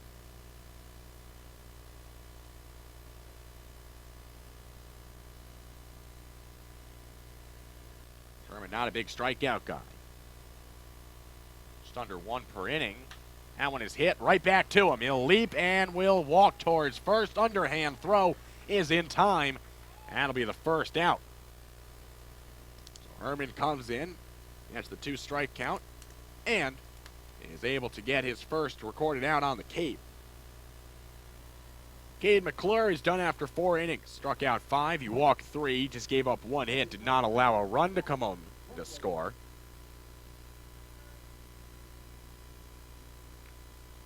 And it's a good spot, as we talked to Chev about the use for Herman as the first pitch in there to Zach Kirtley for a strike. It's 0-1, and Chev said that he is going to be used more so as the situational lefty and a guy who's going to go and get lefties out. Doesn't mean he can't get righties out, but mostly to get those lefties. The 0-1 breaks around the plate. It's 1-1. And so for a guy like Herman, he was now facing off against an Orleans lineup that is stacked with those lefties as they were pitching, setting the lineup for Cade McClure.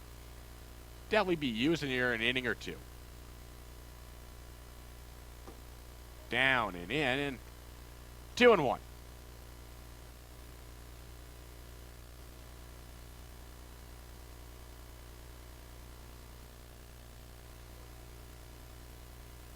This one swung on, it's hit into center field. Noda will range over to his left, and he'll make the grab. That's the second out of the inning.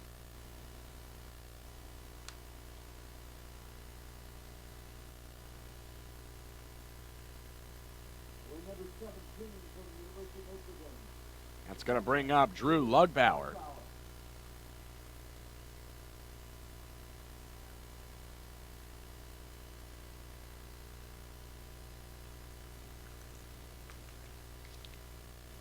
First pitch, that's going to run inside and hit him. So Lugbauer will make the walk to first, and the pitch that ran up and in, he seems to be all right. Whitecaps have been hit multiple times in this ball game. 3 times to be exact. Hagen's hit in both of his plate appearances, and Bo Jordan has been hit once. Correct, Bryce Jordan.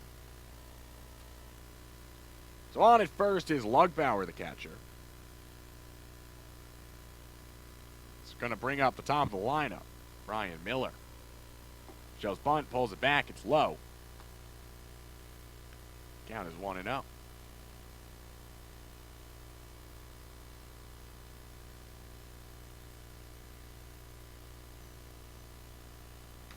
Swung on, fouled. Off the catcher, Fitch. It's 1-1.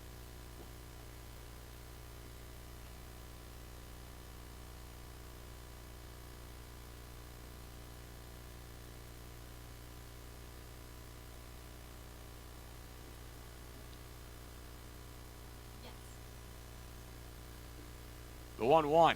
Low. 2-1. Again, Max Herman making his debut for the Whitecaps. With the cord, ground out, pop out, hit a batter. One swung on, it's hit to the right side. Dunn ranging in the hole. It'll lead him up and roll into right field. Tough play as a runner. It'll go from first to third in Lugbauer. He's 90 feet away.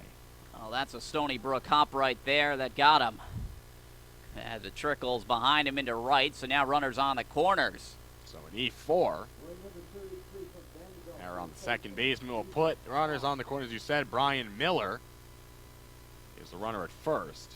Ethan Paul is the batter. He's 0 for 2. Grounded out to second base. He also grounded out to the pitcher who took it himself in McClure.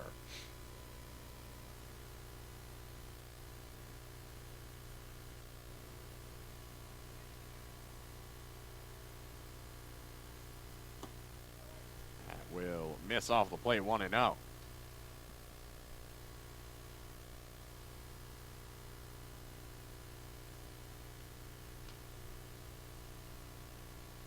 Pitch, check swing. They'll appeal to the third base umpire, and he didn't go around, so it's 2-0. And a good call. He clearly didn't go right there.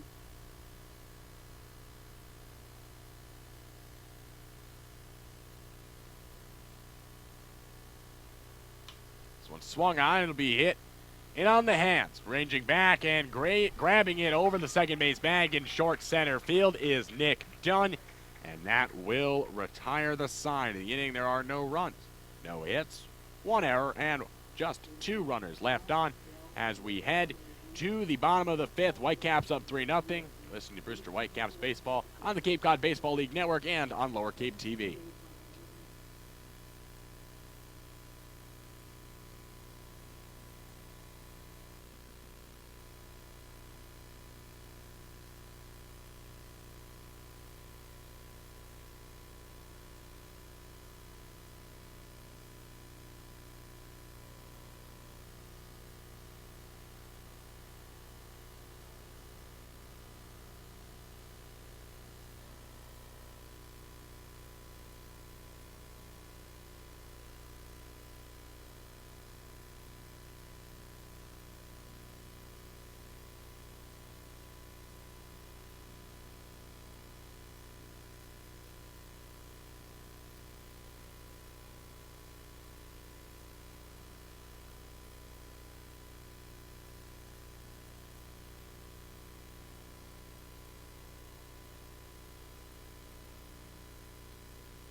Back here at Stony Brook Field, the Whitecaps lead 3-0. Want to make a correction as they put a hit up on the ball that was hit to Nick Dunn. So the line for the last inning goes no runs, 1 hit, no errors, and 2 left on. And we'll take the error away from Nick Dunn. As leading things off is Colby Fitch. Fitch actually led off the inning in the 4th. The Whitecaps sent 9 guys to the plate. Got on that error. There is a lefty throwing in the Orleans bullpen. Look like catcher. Just some guys probably just lightly tossing to get their arms loose. This pitch waits on the first pitch from Day, and it's up and away. It counts 1-0. So give you that final line, by the way, as Jason Morgan, 3 2/3, 1 strikeout, 2 walks, 2 hits, 3 runs, none of them earned. Swung on, it'll be pulled foul down the first base side. And the count is 1-1.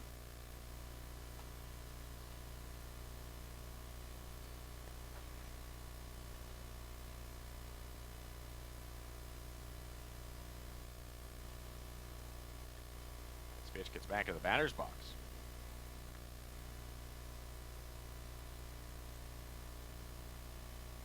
1-1. A little low, 2-1.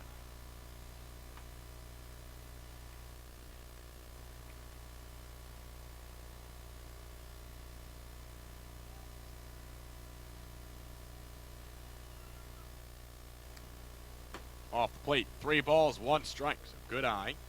Colby Fitch, who reached on a walk in the 1st. And Mara has 1 run scored. Not a bad day for the catcher out of Louisville. The 3-1 to him. This one swung on and hit into deep right field, way back. And it is off the wall. That one did not hang up as Fitch will take the turn. He's going for 3. Here's the throw. It's a stand-up triple for Colby Fitch. And if he didn't hit that one to one of the deepest parts of the ballpark, that would have been out of here. Colby Fitch, first triple of the year.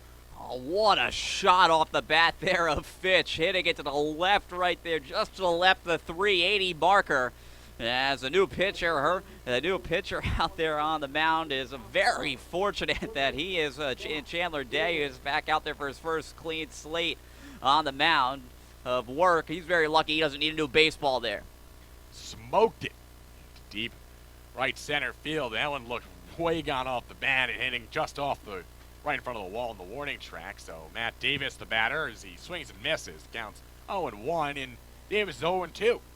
As he grounded out to the third baseman. He also popped out. Fly out to right field. Fitch is crushing that ball. One of the hardest balls we've seen from him this year. Third extra base hit of the season. This one swung on. It'll be hit down the left field line and just foul. And it's 0-2 to Davis, who is just out in front of it. I'll tell you, Fitch showing a little extra power recently. That one was hit harder and sharper on a nose than the home run he hit that just got over the fence in YD. It's a double, a triple on a home run on the year. Well, someone would have had a souvenir in their house if he hit that ball at YD. That would have been in someone's living room with the houses right behind the outfield. Davis has to shorten up now. The count's 0-2. There's nobody out. Runner's 90 feet away. Whitecaps already lead 3-0 in time, asked for by Lugbauer. Get on the same page with the pitcher and Day. So Davis will wait an extra second, and now Day's set. The 0-2 in the dirt, bouncing to the right of Lugbauer. Didn't break immediately, so he'll hold up there. It's 1-2. No, not the best speed Fitch, and there's no reason to. Nobody out here. Infield's in this spot. Going to make Davis an even better hitter with the infield in, so just got to be thinking, put it in play right here to try to get that run in. Just 3 hits in this one for the Whitecaps, but they've done a good job cashing in. Yes, they've left the bases loaded once, but they still were able to grab all 3 of their runs in that home half of the fourth. Talk about a guy without a lot of speed. Anything he had, he just gave it in that triple. The 1-2 to Davis went upstairs. The fastball swung right through it. That'll be the first strikeout for Day and the first out of the inning. Zach Gahagan is the batter. Hit by a pitch twice. Not happy about it either time. Did score a run, though.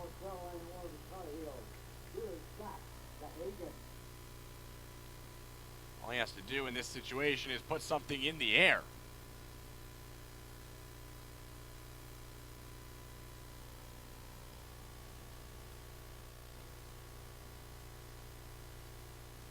One out, runner at third. First pitch to Gahagan, and breaking ball catch to the inside part. Count is 0-1. Zach battled back in the first at-bat, took one off the ribs. Second one, off-speed pitch, caught him up a little higher towards the shoulder.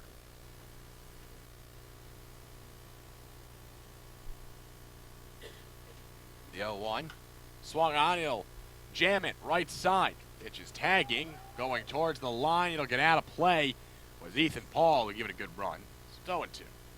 They have to get this run home here, a leadoff triple. I got to put the ball in play there. Gahagan very fortunate as that one goes out of play, so he'll have another chance.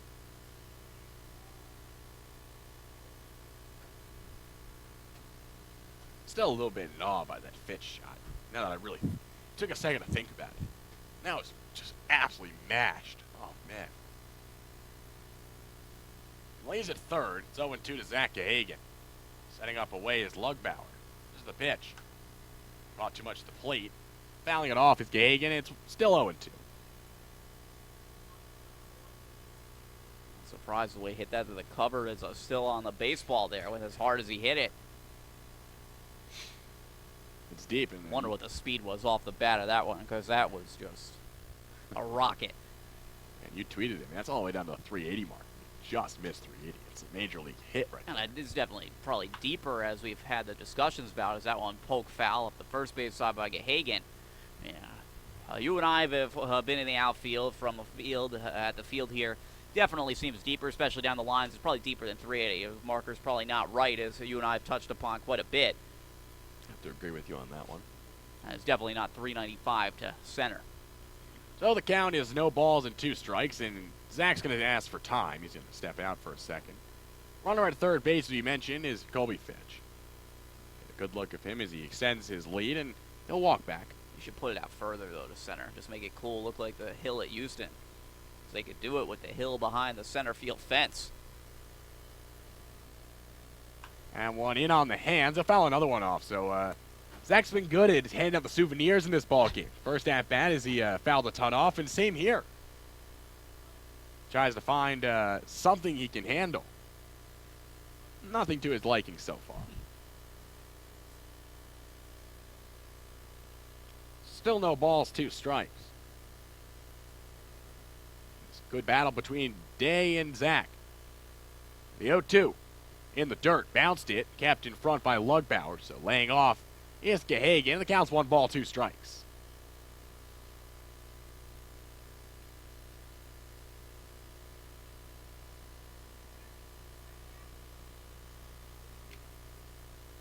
Back in the batter's box. Lifts the bat off his shoulders. He's ready to go. So is Day. The 1-2 pitch. Swung on to be chopped up the middle. It's going to get through the drawn-in infield into center field. Coming home to score is Colby Fitch. It's an RBI single off the bat of Zach Gahagan. Whitecaps lead 4-0. That's a big RBI right there, and base hit off the bat of Gahagan. He has now reached base 3 times in this contest. Now 1 for 1 as he's hit by the pitch the other 2 times. As you said, drawn in infield, just finding that hole right back up the middle where it came from. And Whitecaps are able to cash in after the leadoff triple. They lead 4-0. And that's the 11th RBI on the season for Zach, who's on at first base. It's going to bring up Bo Jordan. Bo had an RBI single in the game. He also flew out to center field. That's going to be on the outside part of the plate, about the knees. And the count's 0-1.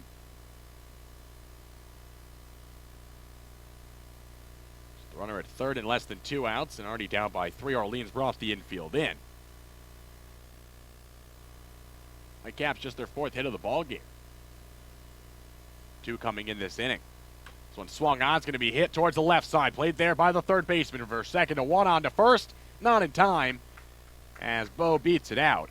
Fielder's choice 5-4. Eliminate the runner in Zach Gahagan at 2nd. Bo Jordan reaches at first. And now there's 2 out. It's going to bring up Ryan Noda.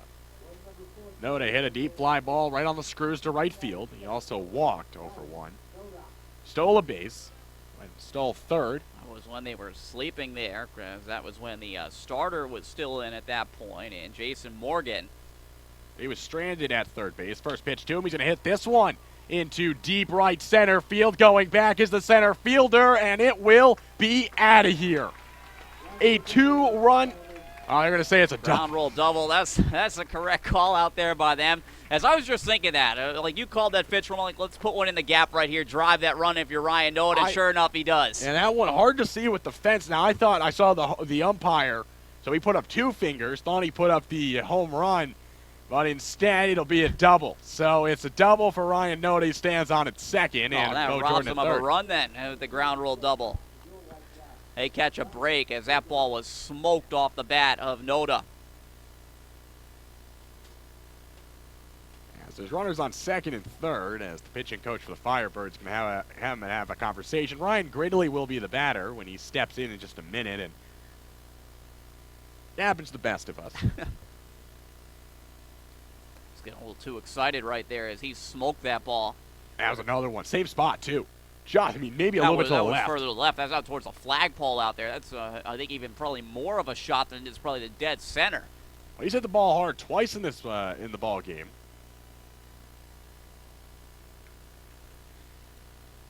So it will bring up the aforementioned Ryan Gridley.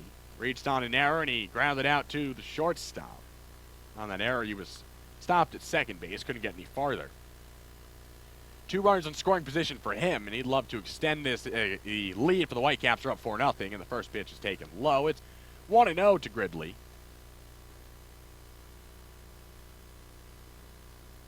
Well, you figured it'd only be a matter of time for Notice. Hit the ball too well in this game. And there you go, finally hit it where someone was not. 1-0, swung on, pops it up right side.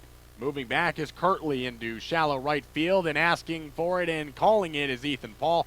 He'll make the grab, and that will retire the side. Inning, though, the Whitecaps do get a run. They do it on 3 hits. There are no errors, and there are 2 left on as we head to the 6th inning. Whitecaps lead 4-0. You're watching Brewster Whitecaps baseball on the Cape Cod Baseball League Network and on Lower Cape TV.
Back here and welcome back to Stony Brook Field in Brewster. Whitecaps with a 4-0 lead over the Orleans Firebirds. Back on the mound is Max Herman. Just pitched his first inning on the Cape. Able to get out of a first and third jam. Lefty out of Rutgers. And the face off against the heart of the Firebirds order 3, 4, and 5. Riley Mahan is leading things off. He's over 2 with a pair of strikeouts. Shows bunt and will pull it towards the first base side. Coming off the bag is Gahagan. He'll flip to Herman, and it's too late. So an infield hit and a good one from Mahan to give the Firebirds a runner at first. Bring up Adam Hazley.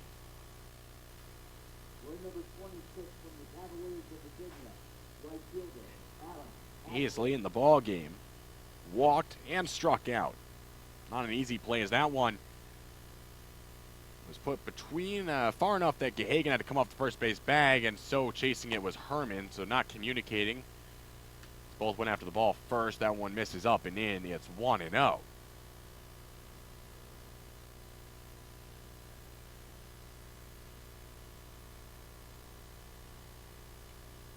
Swung on. 1-0 pitch and hit into deep left field. Getting underneath it is Bo Jordan. He'll make the grab. As the first down to the top of the 6th. Runner at first base, and Mahan goes back to the first base bag. He's going to bring up Peyton Squire. Middle infield will set up at double play depth. They try to turn 2 and end the inning. Squire out of Las Vegas.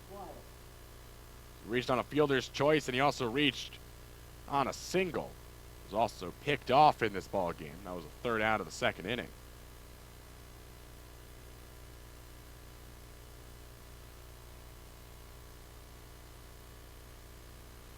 Herman with a good move and throws on to first base. It's not in time. Getting back standing up is Mahan as he goes back to extend his lead. Getting a good stare down by Herman.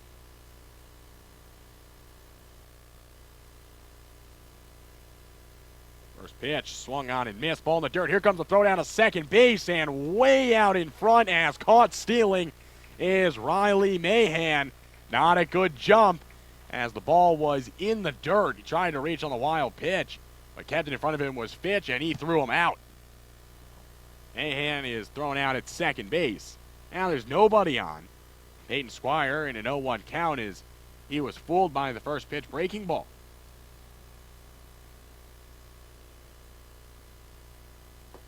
Check swing, they'll peel down to third. They'll say he went around. Third base umpire didn't make a signal. Home plate umpire making the call. It's 0-2. Now time being called by the first base umpire, and like something rolled up into the eyes of Zach Gahagan at first base. Seems to be okay as he'll take an extra step. Looks like the left eye. He'll adjust the hat, and he's good to go. Some must have kicked up off the infield. So the count's no balls, 2 strikes. The 0-2 swung on, hit right back up the middle, base hit. Played on a few rolls there by Ryan Noda. 2-out base hit, second one of the inning. puts a runner at first. First one was Mahan, who was caught stealing just moments ago.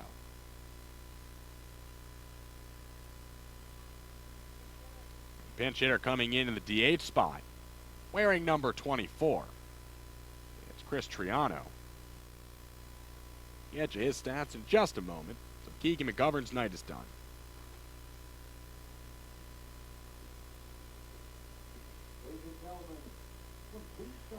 Out of Keystone College, guy who's very familiar with him is head coach for the Whitecaps, Jamie Shevchak. So out of Keystone College, originally a man not far from you out of Greenwich, Connecticut, number 24. It is Chris Triano. First pitch. It's off the plate to the right-handed hitter, and the count's 1-0. On the year, he's hitting .262. He has 6 doubles, just 11 hits total. No triples, no home runs, 3 ribbies. Has struck out 13 times in 42 at-bats, and he pops this one up. Going to stay on the infield. Gahagan has it. Get underneath it. He'll make the grab, and that will retire the side. In the inning, there are no runs, 2 hits, no errors, 1 left on. We head to the bottom of the 6th. Whitecaps lead 4-0. Listen to Brewster Whitecaps Baseball on the Cape Cod Baseball League Network and on Lower Cape TV.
Back here at Stony Brook Field in Brewster, Whitecaps up 4-0 as Nick Dunn is leading things off against the new pitcher, number 3, Will Stokes out of Mississippi. He's 1-1 on the year with a 2.79 ERA. This is game number 9 for him. 9 2/3 innings pitched, 14 strikeouts, 8 walks, and 4 hits. And the righty deals in the dirt 1-0 to Dunn. So that will mean that the book is closed on the pitcher. Chandler Dave goes inning and a third, 3 hits, 1 run. He was earned, no walks, 1 K. The 1-0 pitch. That'll catch the outside. It's in there for a strike.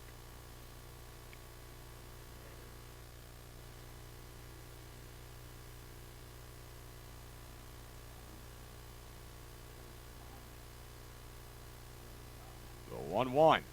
That one is turned on by Dunn. Hit on the line to right field. Moving over is Hazley, and he'll make the grab. That a strider so from the warning track, and that's the first out of the bottom of the 6th. So 1 out.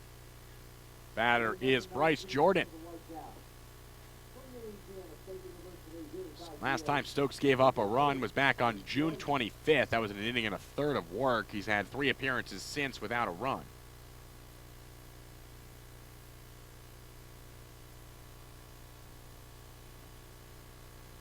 Breaking ball, and it'll catch Middle part of the plate low at the knees, 0-1.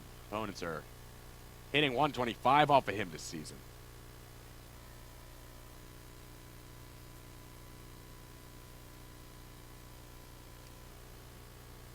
The 0-1. This one is shot on the line and then grabbed on one hop by the second baseman, Kirtley. He'll throw on to first base in time. They're 2 down. Nice play right there by Kirtley, just snagging that one on the hop.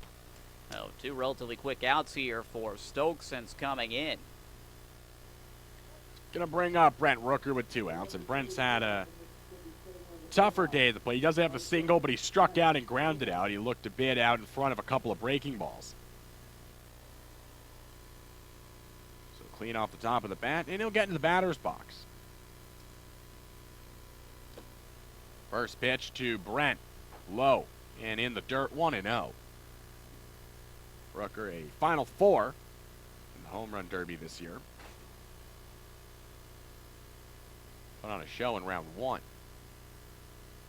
1-0 pitch. Swung on, he's going to pull it foul. And into the Whitecaps bullpen. Fan jumps onto the field and will pick the ball up. There's one of the guys from the bullpen pretending he's a catcher out there. Not sure who it was. Getting out and protecting his teammates. The count's 1-1. Stokes is set. And I'll step off for a second. So 1 ball, 1 strike, nobody on. There are 2 outs in the inning. Whitecaps already with a 4-0 lead. The 1-1 pitch. And that will catch the inside corner. Right at the knees to Brent Rooker. Count is 1-2. Another right-hander warming up in the bullpen right now for Orleans.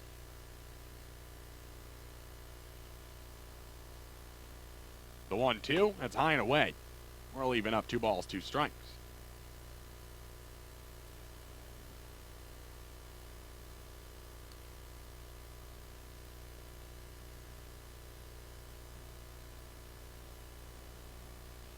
The 2-2 pitch.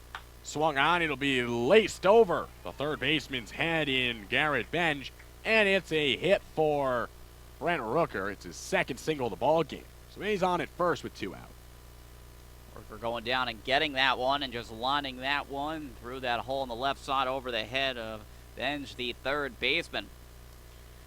So it'll bring up Colby Fitch as he has to kick off the gear for a second and trade out the big shin guards for the little one. Colby's having himself a nice day. He walked, he reached on an error, scored, and he also hit a almost 400-foot triple off the wall. Pair of runs for him as well. Seems like his bat is heating up just a little bit. Whitecaps could use that. First pitch. He'll foul it off. Big looping swing from Colby.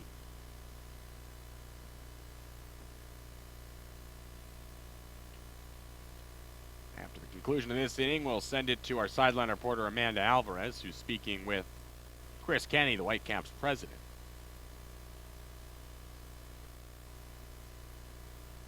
The 0-1 from Stokes. It's off the plate. 1 ball, 1 strike.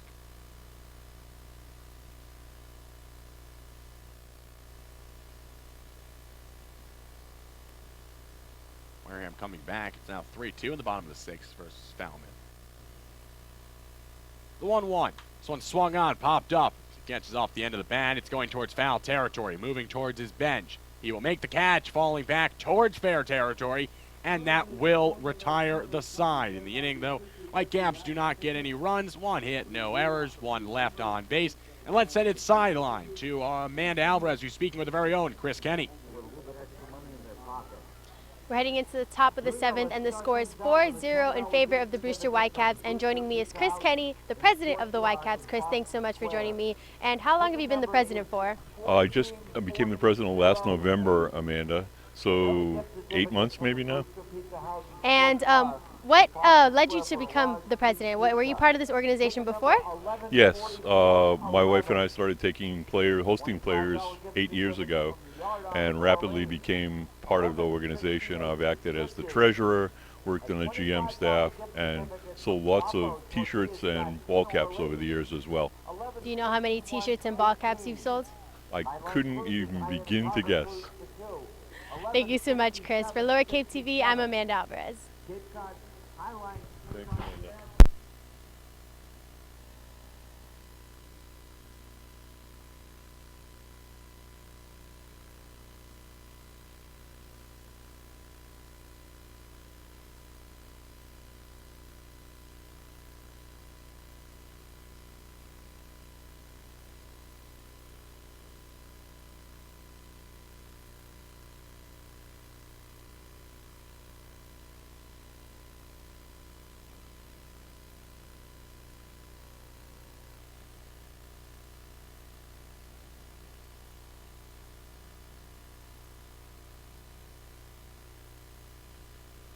Back here at Stony Brook Field, Whitecaps with a 4-0 lead. They are out hitting the Orleans Firebirds 6-4. They have committed errors, one more error at 2-1. And there is a pinch hitter to lead things off for Garrett Benj, and get you who it is. Wearing number 8, it is Will Golson out of Mississippi. Golson is listed as an infielder. We'll see if he just takes over as a straight switch. Hitting 207 on the year, 12 for 58, 1 home run, 4 RBIs. Listed on our stat sheet provided as a first baseman. First pitch, well, grounded to second, on to first base as the helmet falls off. There's one out. That's one way to get the out of the pinch hitter. Well, very quickly there, so being aggressive off the bench, coming in as the pinch hitter. We've seen him try to get some of the right-handed bats now into the game with the lefty Herman on the mound. So second baseman Zach Kirtley is the batter. Taking a look, Ethan Paul, who is playing first base today, is listed as technically a shortstop. Maybe he'll swap over, we'll see what happens as the batter is Kirtley. He'll take the pitch that wraps around the outside part of the plate for a strike. It's 0-1, so ground out is the first out of the top of the 7th. Kirtley in the ball game. Reached on a fielder's choice and a fly out, and then flew out. Misses. 1-1. Herman has already pitched 2 innings. Working here in inning number 3 for him.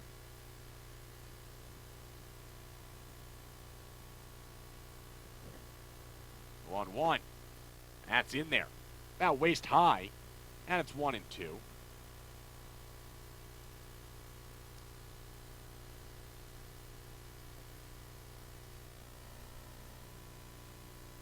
1-2 and slashed foul out of play. It's starting to get a little darker a little quickly. Some clouds cloud cover. Again, what else is new? So it's been the story the last few days with rain on and off. It's supposed to rain all day. Very surprised we got it. It was beautiful when we got here. 80% when we looked at the forecast last night at Kentuit. 1-2 off the plate, 2-2. And it's just supposed to get worse too in the afternoon. The weather always changes up here. You got to check it like the day of. I check it every hour. At this point, it's very surprised. Look like there's some showers though to the west right now, towards like Providence. It's set on the radar. And on the 5th, to be popped up is Nick Dunn will range into the shallow outfield grass and makes the grab. There are now 2 down in the inning. You looking at anything heading our way today? You think we're in the clear? I think we should be in the clear. I'm putting it in motion. You ain't going to get down to 59 though tonight. So chilly once again. Around 64 right now. Talked about it yesterday. Learned my lesson. Got the pants today and the sweatshirt.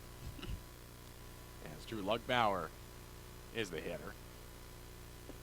First pitch misses inside of him. 1-0. Lugbauer struck out and was hit by a pitch. And pitch that ran inside. Don't know if it was directly retaliation, but there's no pitcher to bat. Got to hit somebody, I guess. And Lugbauer took the brunt of it. He'll be out and then hit this one into center field. Noto will range back, and now he'll go a few strides to his left. Makes the catch, and that will retire the side. So Herman picks up his first 1-2-3 inning for the Whitecaps as we head to the bottom of the 7th inning. They lead 4-0. Listening to Brewster Whitecaps baseball on the Cape Cod Baseball League Network and on Lower Cape TV.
So back here at Stony Brook Field, new pitcher on the mound. It's Eli Morgan out of Gonzaga. He is set to face off against 26. Matt Davis pulling up Morgan's numbers now. 0-2 on the year. First pitch to Davis is up and in. 0-2 with a 4.59 ERA. He has appeared in 7 games, started 2 of them. 15 2/3 innings pitched, 22 Ks, 5 walks, and 15 hits. So a guy who will be around the strike zone. So 1-0 is on the outside corner, 1-1. Also staying in at third base was the pinch hitter Will Golson. So he is there. He stays in his spot as Matt Davis, who's 0 for 3 with a ground out, a pop out, and a strikeout, waits on the 1-1 pitch.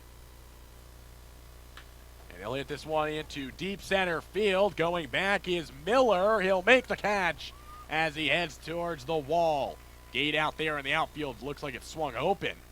Oh, what a catch right there. He had to go a country mile to catch that one. And once again, a ball just hit towards one of the deeper parts of the ballpark, so not a whole lot you could do right there.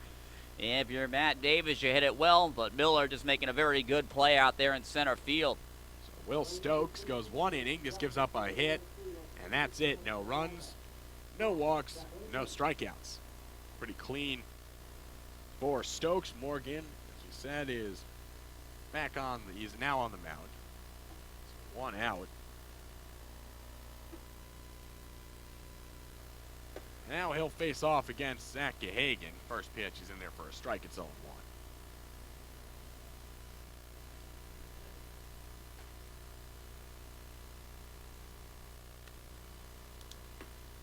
That'll miss off the plate. 1 ball, 1 strike.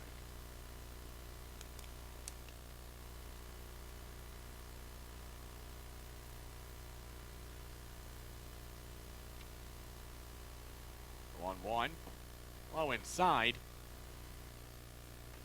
and it's 2-1.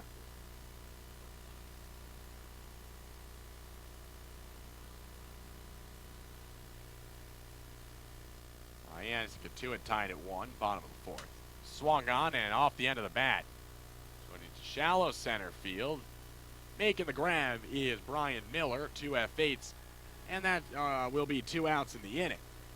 As Miller having to come a long way again this time in, taking charge with Mahan, the shortstop, going out, and also Squire, the left fielder, coming over. So good communication there, and the center fielder takes charge. So it's going to bring up Bo Jordan.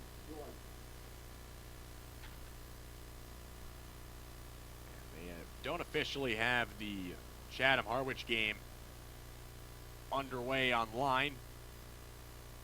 They did go down, I think, scoreless on the top of the first, so I saw a tweet. Yes, that was where I was getting this. And Harwich does go down 1.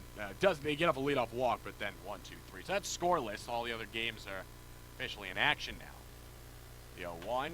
So it tapped off the end of the bat. Right back to Morgan. Takes a few strides, throws low, but got there by Ethan Paul.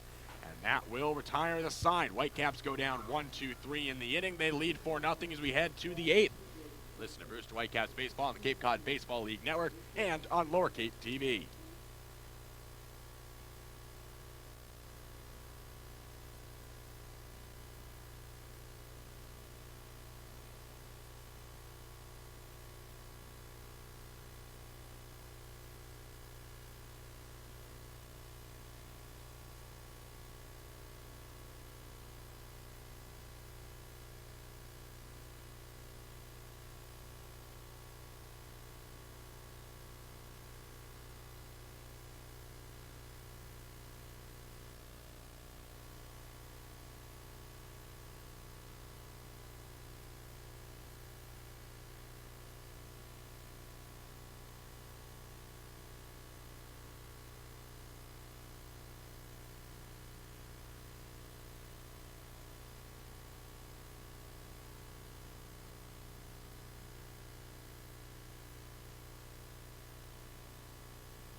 Welcome back into Stony Brook Field. We have a new pitcher on the mound as the Whitecaps lead 4-0 in the top of the 8th. To the rest of this ball game, and to tell you who that pitcher is, my broadcast partner, Ryan Clemenson. Thanks, Jonathan. Walter Borkovich now into the game, the right-hander from Michigan State. He is 0-1, an ERA of 4.50, making his 5th appearance, 2 of which have been starts. As for time being, Chef said he will be on the bullpen. 6 innings pitched, 4 strikeouts, 3 walks, and 9 hits allowed last time out. 3 shutout innings against Harwich on July 4th here at home.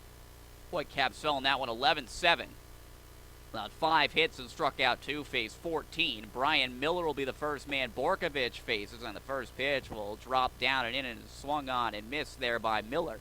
The count 0-1. So Max Herman in his debut for the Whitecaps, 3 shutout innings, working around 3 hits allowed. Did not strike out a batter, but passes it on to Borkovich. This one chopped on the ground, right side. Gahagan in front of it, fields it, takes it to the bag himself, 3 unassisted. Borkovich coming over there to cover anyway, so nice job there of Gahagan, lining that one up, and takes it to the bag, 3 unassisted. As there is a right-hander now throwing in the bullpen for Orleans. Looks like John O'Reilly is down there throwing. So we'll see if we see O'Reilly in the home half of the 8th. 4-0 right now in favor of the Whitecaps. Ethan Paul shows bunt and will pull it back as the first pitch fastball from Borkovich runs up and in, the count 1-0. Looks like with McClure just going to 4, not going to be able to be pitcher of a record, as there was nothing said and set that he was on some sort of pitch count, at least that we're aware of. As that would then be able to qualify you for a win if you're on some sort of pitch count and you meet that or just go a little over. I'll miss it upstairs 2-0. So we'll see. It could be anyone's win. It could even be Borkovich's win, even though Herman made it through the 3 shutout innings. Low off the plate, it's 3-0 right here to Ethan Paul, who's 0 for 3 with a ground out to the pitcher, a ground out to second, and a pop-up to second base. As official scorer's discretion at this point now, who pitches the best in this contest. 3-0. In there for a strike, it's 3-1. And I'll tell you why that's so tough. I mean, both these guys throwing shutout innings and both only giving up one hit for the starter in McClure, and then the 3 hits. But I mean, 3 hits over 3 innings, that's not bad. 3-1 going to miss inside, ball 4. So Paul, I don't think, thought it was ball 4 as he took a second. Now he'll flip the bat towards the dugout, and Riley, a hand will bat. If I'm scoring the game, I think I'm giving it to Herman. But where would you give it to McClure, or where would you give it to? Well, can't give it to McClure on not pitch count. So who are you giving it to? I mean, I guess you got to see how Borkovich pitches. Well, we got to see, too, if they go with anyone else. Well, later we get. Just give it to anyone you want. If I was scoring it on, I've had this happen at school, an official score some games, and one time we've had a guy who threw like a 1-2-3 ninth one, so I gave it to him because the most clean inning. That's true. Played in the game, and a little bit of a lopsided one. Struck out 2 in that outing. For the 1-2-3 ninth as a first pitch to, and will miss low and in, 1-0. I mean, you'd figure it would be Herman after going the 3 innings.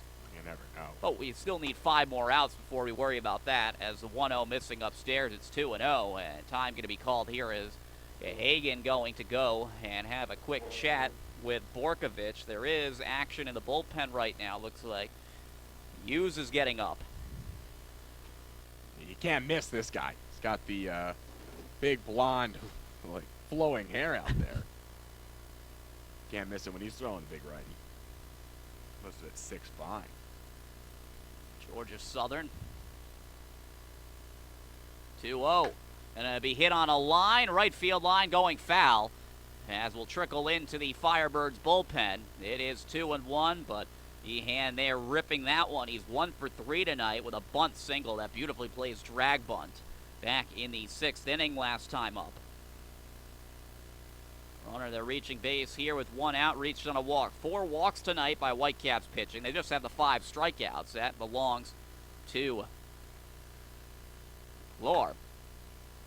Slash foul to the left side. It's 2 balls and 2 strikes. Looks like post-game we will hear from Whitecaps pitching coach Austin Straub. He gave a great interview the other day with Amanda Alvarez. So see if she also can get one of the guys. We'll see. 2-2 right here to A hand runner will take off the vacated hole on the left side. It will get through as a lefty up at the plate. Gridley going over towards the bag, so the hit and run pays off. And runners are on first and second base with one out, and now that tying run is just in the on-deck circle, so things getting a little bit interesting here late in the ball game. Yeah, don't forget it's only a 4-0 lead, and you're right, the hit and run drew the shortstop in Gridley towards the bag to cover. And that opened up a huge gap on the left side of the infield, and shooting it that direction was the batter in Riley Mahan. Now there's 2 on. Borkovich just needs 2 more outs to get himself out of the 8th. A walk with 1 out, and the single, this one off the bat of Hazley, chopped to Dunn. He'll bobble it. Recovery throw is low, and it goes off the netting of the Orleans dugout. As going to third base is going to be that runner in Mahan, as going up to second base is Hazley. So you thought he'd be able to recover and get the 1 out. However, they cannot. So Nick Dunn with a costly error right here as Firebirds now re-energized. It's 4-1, and the tying run is up at the plate.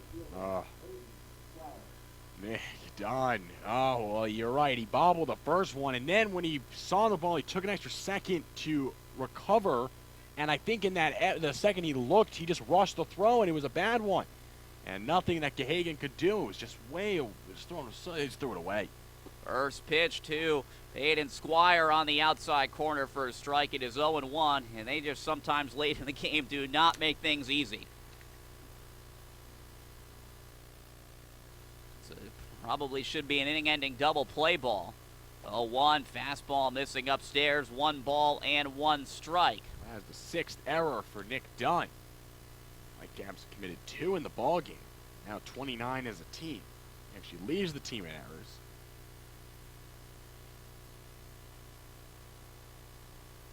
One, fouled off to the left side by Squire. It is now 1-2. Big time right here of your Borkovich to get a strikeout. They'll play the infield back. I can see to run. Up 4-1. Squire today with a pair of hits and also reaching on a fielder's choice. 1-2. Fastball clips the inside corner. Strike 3 called. Has a big strikeout right there for Borkovich. That's the second out of the inning and his first. Whitecaps now 1 big out away from getting out of it. However, Chris Reno up at the plate. As time going to be called here as they have the scouting report on him, as Austin Straub going to come out as play for Straub, and then the Whitecaps head coach Jamie Shevchik. So Reno up at the plate as the tying run. 262 hitter on the year coming in with 3 runs batted and also has 6 doubles. They were able to retire him first time up as he popped up to the first baseman, Gahagan. Hit column 6-5 in favor of the Whitecaps. The run column in their favor as well, as it's 4-1. As Jeff Merzel, the home plate umpire, going to make a stroll back up towards the hill, and he will break up the conversation. Also, going to tell Colby Fitch, let's go. And this is a big at-bat, though, in this part of the game. 2 outs in the top half of the 8th inning. 4-1 Whitecaps. Tying run at the plate. Mahan is at third. At second is Hazley. Whitecaps trying to overcome the error to get out of this. So you had 1 walk in the inning as well. First pitch breaking ball. Good one in there for a strike. It's 0-1. So they start him off with the first pitch breaking ball, and it pays off. 0-1. Borkovich going to come set. 0-1. Little dribbler foul straight back, and now it's 0-2. This will really hopefully dictate the at-bat in the Whitecaps' favor now, being up 0-2. Reno right here. Olsen waiting in the on-deck circle.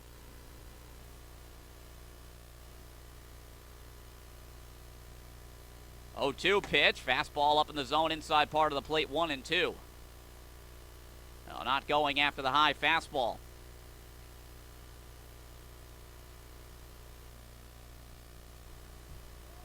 Time going to be called here. Asked for by the hitter Torino, and it's granted by Jeff Merzel. As stepping out, adjusting the batting gloves. Now he makes his way back into the box here. and will kick himself in. 1-2. Pitch on its way, reach for, hit down the line, diving stop there by Davis, gets up and throws onto first base, and they got him! The play of the day, perhaps maybe even the play of the year right there so far by Matt Davis. As he goes over his right, will snap it on the backhand and gets up and makes a strike across the diamond to get Torino to get the Whitecaps out of the jam. In the inning, 1 run on 1 base hit, 1 error, and there are 2 men left. We head to the home half of the 8th inning here at Stony Brook Field. The Whitecaps leading by a score of 4-1. You're watching Brewster Whitecaps baseball on the Cape Cod Baseball League Network and on Lower Cape TV.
Back here at Stony Brook Field, the Whitecaps still leading in this one by a score of 4-1 thanks to the excellent play by Matt Davis going over to his right, the sliding stop. The backhand gets up and will throw across the diamond to get the Firebirds for the final out of the inning as Chris Torino hitting that ground ball. Runners on second and third. We have a new pitcher into the game for Orleans. It is John O'Reilly, and this is a guy the Whitecaps have seen before. Ryan Noda into the box, and the first pitch to Noda. He'll foul it off to the left side out of play. It is 0-1. O'Reilly from Rutgers, 1-1 on the season, 2.57 ERA, 7th appearance. One of them has been a start. 14 innings pitched, 4 strikeouts, 6 walks, and 9 hits allowed. Last out on July 6th, a 1-inning effort against YD, where he walked 2 and was able to get out of the jam. As this one dribbled foul by Noda, it's 0-2. 5 batters in that one. The Whitecaps saw him on July 1st. He got the win in the game at Eldridge Park last time these teams met. A 7-2 win for Orleans. 1 2/3 innings, allowed a hit and struck out 1. Noda will just get a piece of that one to stay alive as a catcher. Bauer unable to hold on to it. And it will remain at 0-2 to Ryan Noda. Final line for Morgan. An inning pitched. A 1-2-3 frame for him, and he passes it on now to O'Reilly. Whitecaps looking for some insurance. 0-2 pitch to Noda. A little dribbler foul right side, and he's still alive, and we'll do it again with another 0-2. Score updates. YD up 1-0 on Bourne. Now heading in the bottom second, scoreless between Chatham and Harwich. Another 0-2 to Noda. Breaking ball off the plate. 1 ball and 2 strikes. What has happened? That'd be 7 in a row for Bourne if they lose. First place at one point. A little bit of a margin in the West as Noda will hit this one sharply on the ground. Takes a great Stony Brook hop to the first baseman, Ethan Paul, and he'll snag it and flips to the pitcher, covering 3-1 there. So a favorable hop right there.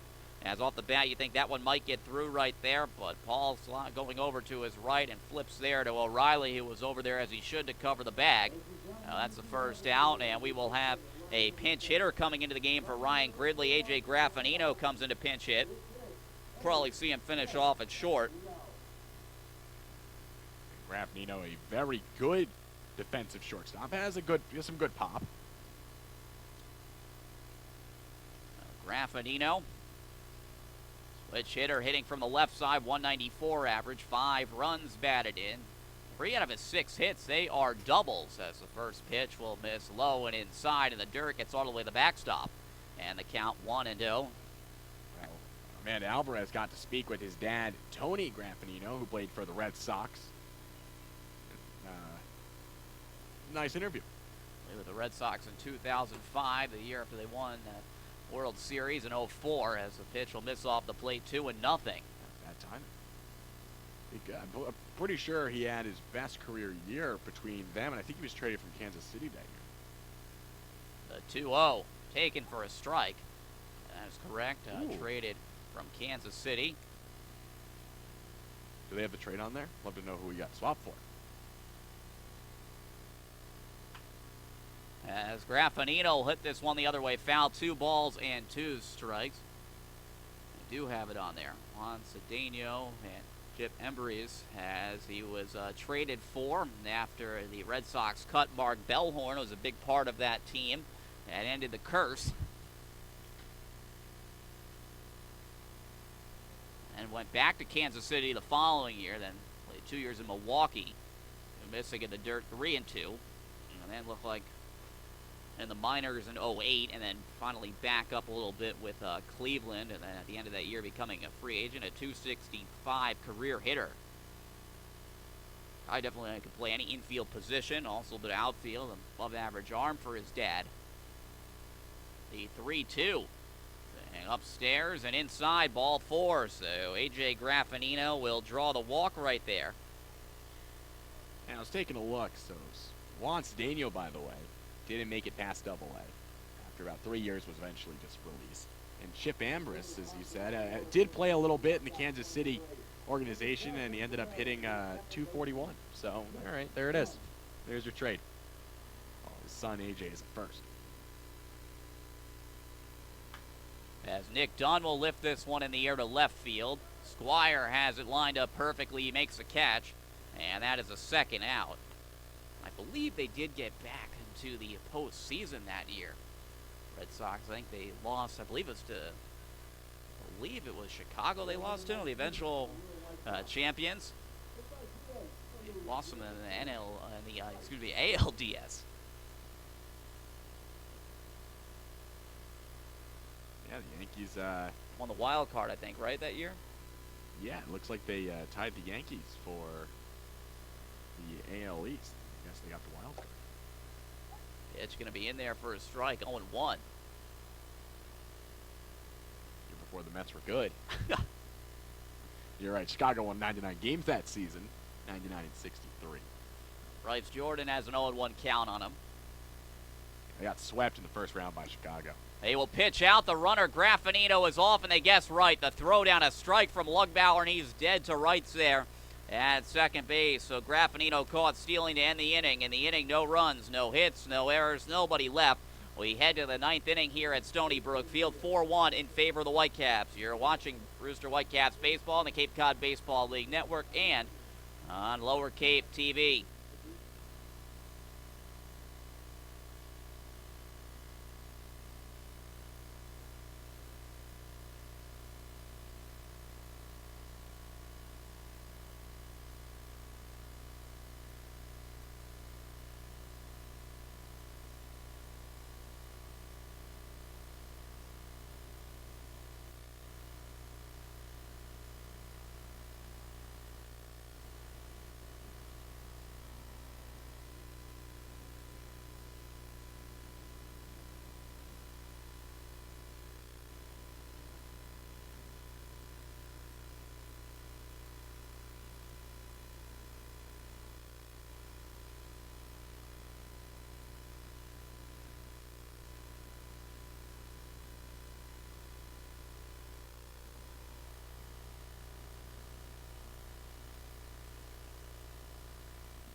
Back here at Stony Brook Field as we're here in the top half of the ninth inning. Brian Clemenson along with me, Jonathan Gordon, our sideline reporter Amanda Alvarez. I'd like to thank hard work today of the crew from Lower Cape TV, who's here once again, always making everything look real good. Defensive change. AJ Graffinino stays in the game at shortstop as he pinch hit for Gridley. New pitcher into the game, Ryan Feltner from the Ohio State University into the ball game as he's 0-3 on the year.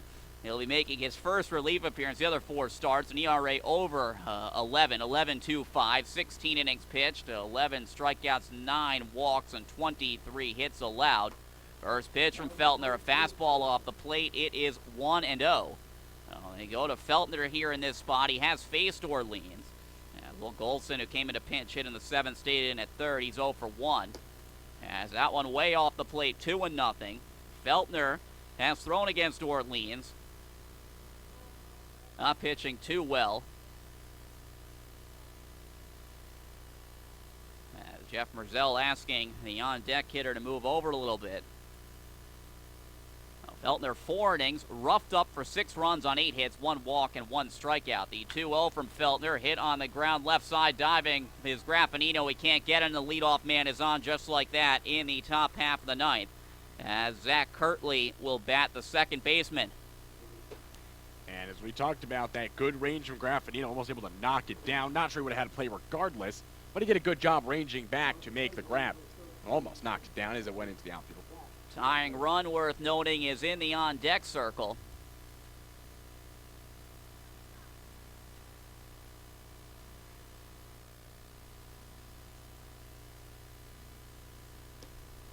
First pitch, missing way outside, 1-0. Hughes, Woljewski, and Martinez, the other availables in the Whitecaps bullpen. Runner at first base, Golson being held on by Gahagan. 1-0 off the plate, a fastball, 2-0.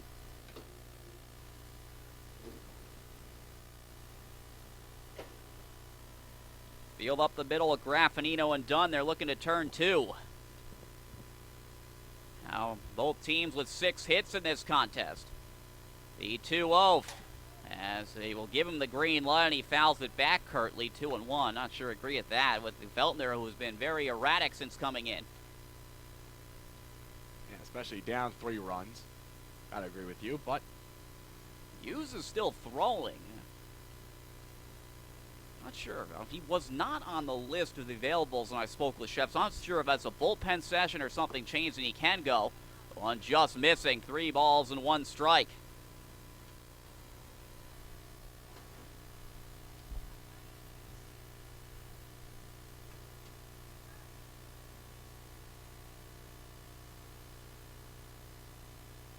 One going to be cut on and missed. Pitch, a quick snap throw down. Great pick there by Gahagan. That saved an error. Oh, now it is 3-2 with nobody out. And that's a gutsy call. Fitch thought he saw him leaning, and a good throw down to first. Wrong side of the bag, though. He threw it to the outside. Feltner this year at Ohio State, 20 appearances, 11 starts. He did have 2 saves there. Opponents at .285 against him. 3-2. Gonna be lined into left field. That's a base hit. Left the breaking ball up. As it's first and second base now with nobody out. So things not going too well for Feltner since coming in. Back-to-back hits here. As now Drew Lugbauer will bat the catcher.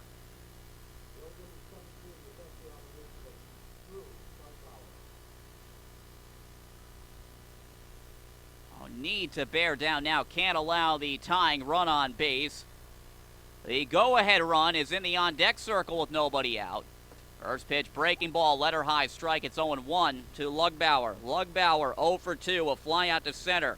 Hit by a pitch in the 5th. And struck out swinging in the 3rd.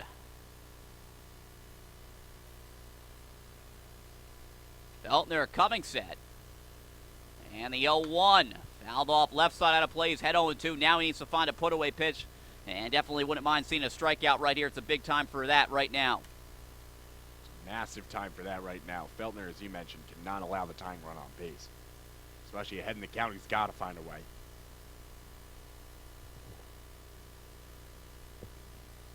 Feltner going to come set ahead 0-2 on the 9-hitter and catcher Lugbauer. 0-2, high fastball up and away, not going to bite. 1 ball and 2 strikes. 93 on the gun.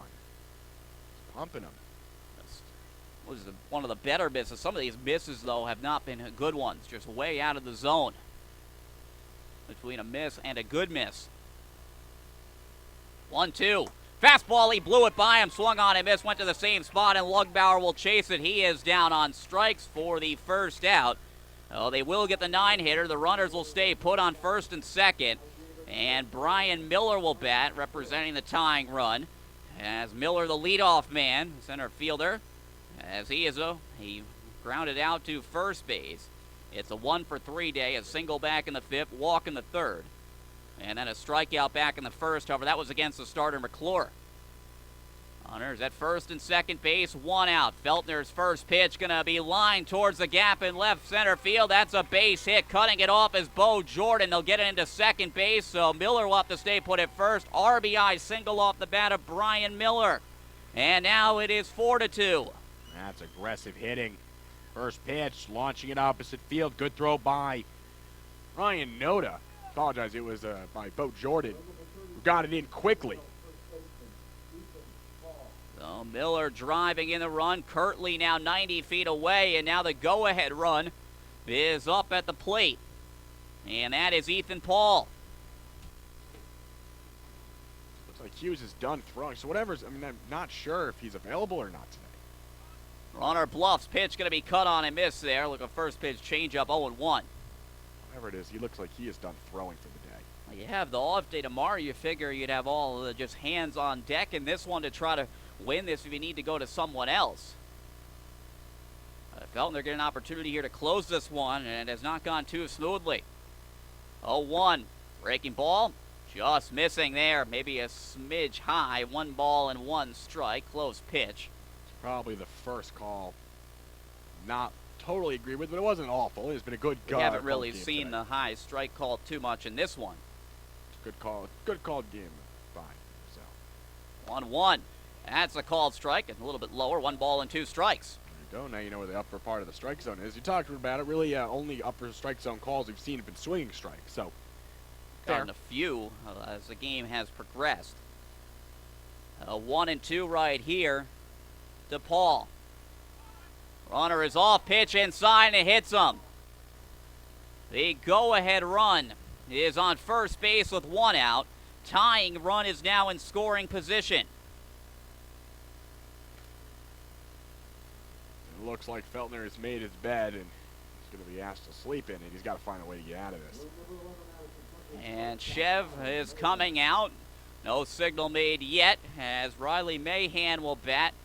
And we'll see. He will make the signal for the bullpen, so it's going to be up to Landon Hughes now to try to get out of this mess. Bases loaded, 1 out in the top half of the 9th inning.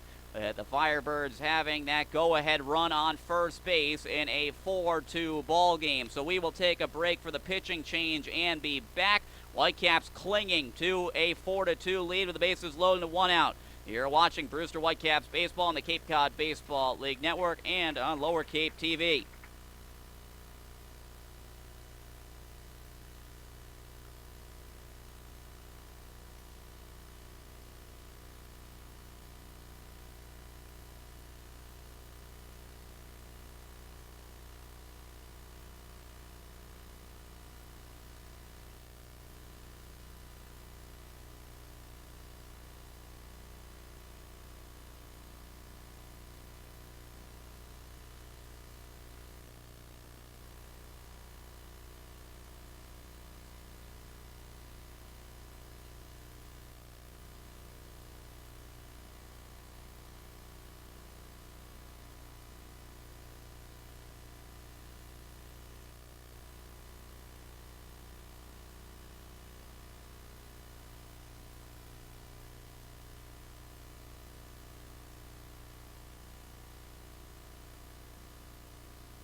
New pitcher is Landon Hughes from Georgia Southern, making his 5th appearance, 4 2/3 innings pitched, 5 strikeouts, 2 walks, and 5 hits allowed. Last time we saw Hughes was right here at home on July 6th against Falmouth.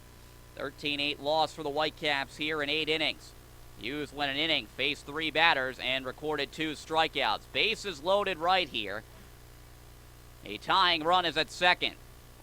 Go-ahead run is at first. First pitch to Riley Mahan, going to be chopped foul up the first base side. It's 0-1, so Hughes comes in immediately out of the bullpen, and we'll get that first pitch strike as he gets a little tapper on the foul ball.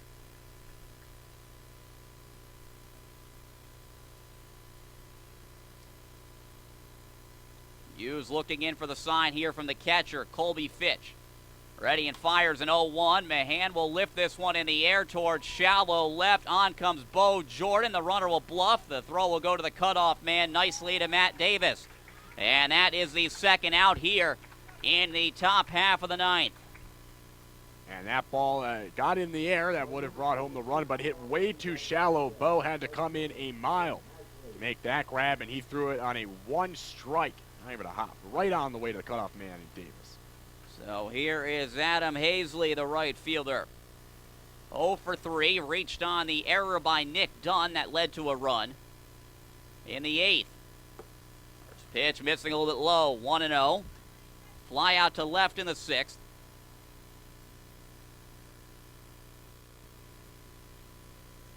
Got to the 4th and walked. They'll foul the 1-0 back, 1 ball and 1 strike.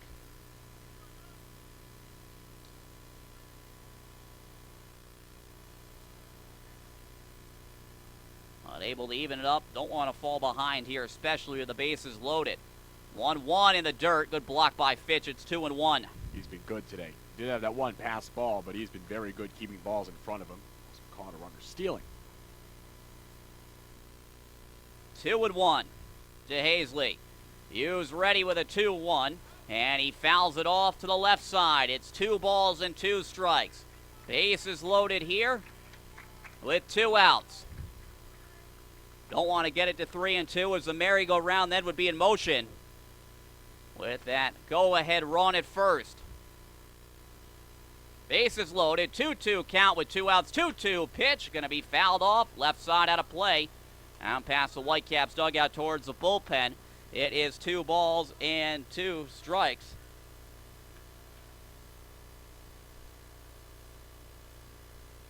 So we will have another 2-2 pitch coming. 2-2 on its way. Somehow got a piece of it to stay alive.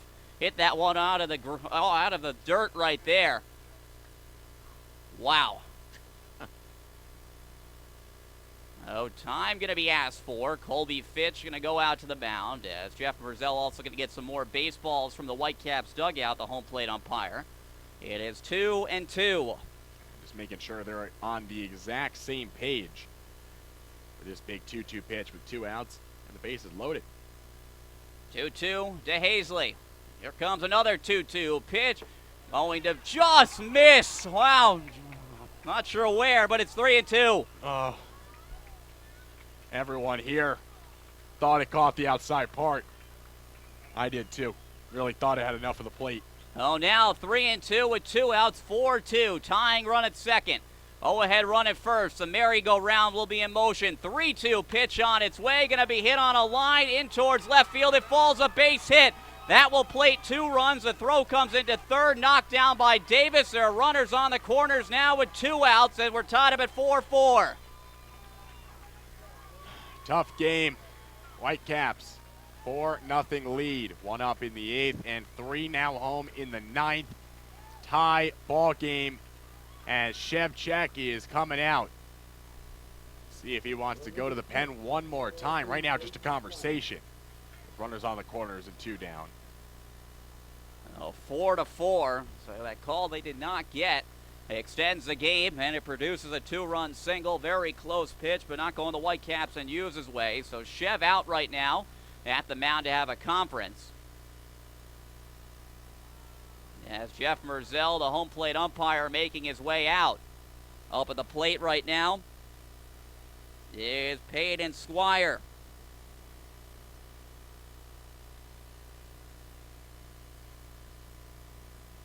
And Chev having some words of Merzell as he makes his way back towards the dugout. Very displeased about the call that led up to that 2-run single. And I'm not sure exactly what was said on Merzell's part, but Chev responded with no, it was not. And definitely talking about the pitch on the 2-2. So now runners on the corners with 2 outs. With Squire up at the plate, and Hughes' first pitch will miss upstairs. Off the plate, 1-0.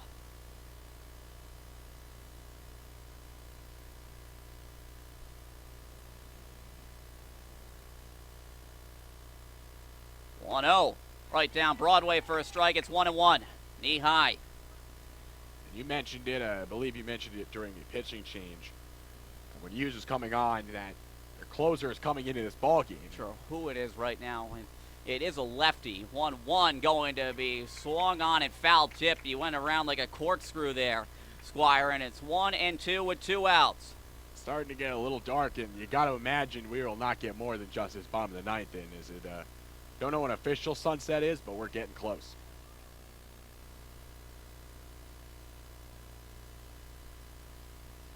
Eight, 1-2 pitched, missing low. Now, 2 balls, 2 strikes.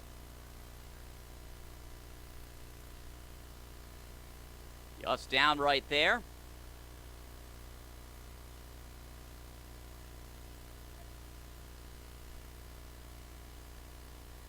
Two to Squire. One's going to be fouled off.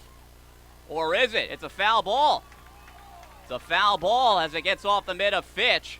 Merzell saying it went foul as the runner broke home towards the plate. And that will bring Kelly Nicholson out. Not sure, didn't get the best. We can't tell here. Hear it, Headsets yeah. can't hear. It looked like on the replay that he surely fouled it off. Ball took a very weird angle. Nicholson now out. One of the scouts, Saskatchewan, didn't think he fouled it off, so. Out of the dugout, so. Sometimes their actions do speak louder than the Nicholson sound. still chirping as he makes his way back to the dugout. So I guess both sides even. The strike call to end the game, and they get a break with the foul ball. Landon Hughes will come set. Another 2-2 pitch to Squire. Caught on him, missed strike 3, and the nightmare 9th inning is over as we are still just tied up in the inning for Orleans. 3 runs on 4 hits. In the inning, there are no errors, and this will probably be it the bottom half of the 9th inning regardless of what happens. And there will be a pair left on base. We head to the home half of the 9th inning here at Stony Brook Field. It is tied up at 4-4. You're watching Brewster Whitecaps baseball on the Cape Cod Baseball League Network and on Lower Cape TV.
New pitcher into the ball game for Orleans in the home half of the 9th, but this tied up at 4 is Zach Logue from Kentucky, a left-hander.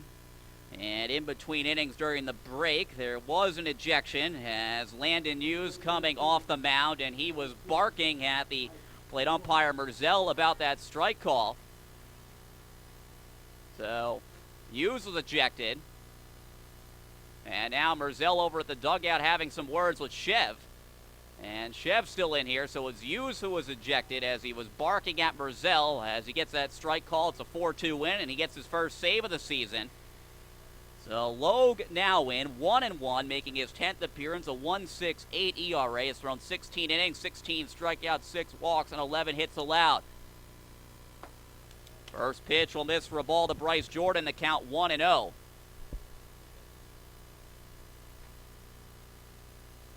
So what a turn of events in this one. 1-0.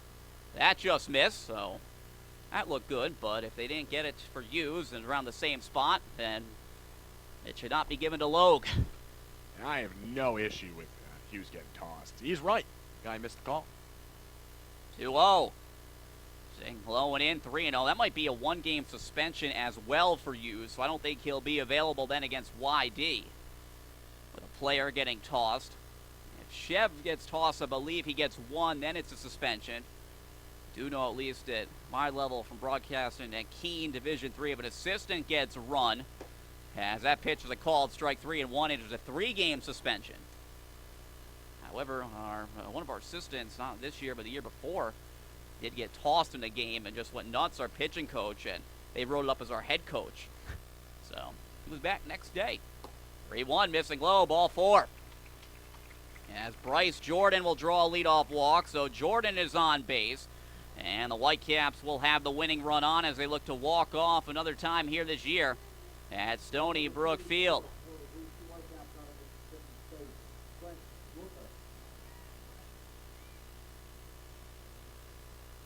Now here is Rooker.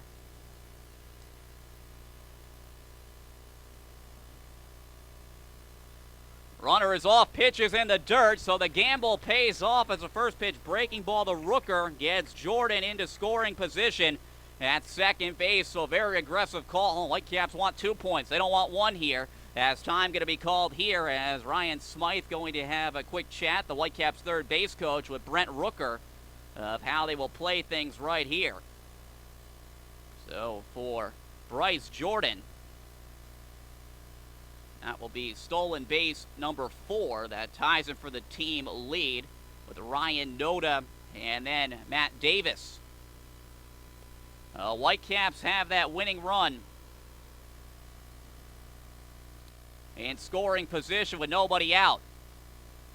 First baseman creeping in, and Rooker takes that fastball for a strike. It's 1-1. I know what they're thinking. I mean, they're thinking he's going to drop this bunt down, and Rooker, not the greatest bunter. I mean, much better a hitter, but it's a weird spot. Usually they'll bring in Bryce Jordan. He's been a very good bunter this year. And they will step off as Jordan dancing around that second base bag, so really trying to mess with Zach Logue, who's in the game.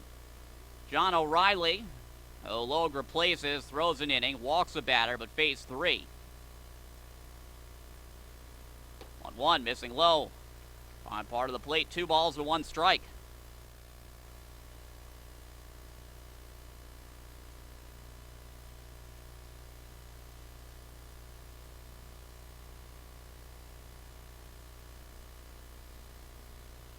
The 2-1 to Rooker.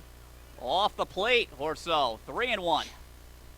Now that strike zone seems to be maybe shrinking a little bit now. Well, daylight also seems to be shrinking. The Whitecaps will not be complaining. With the cloud cover, too. I was starting to say before. 8:15 official sunset now. And now they're going to just walk Rooker. That will set up a force everywhere.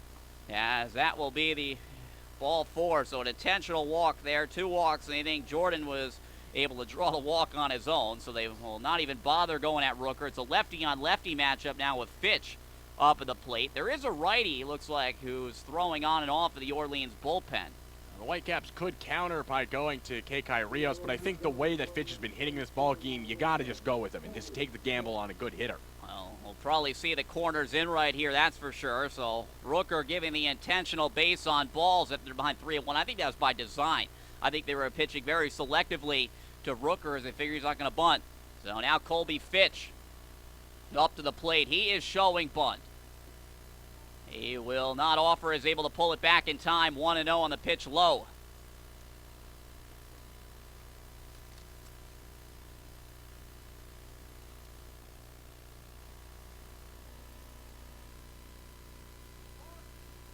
Showing bunt again.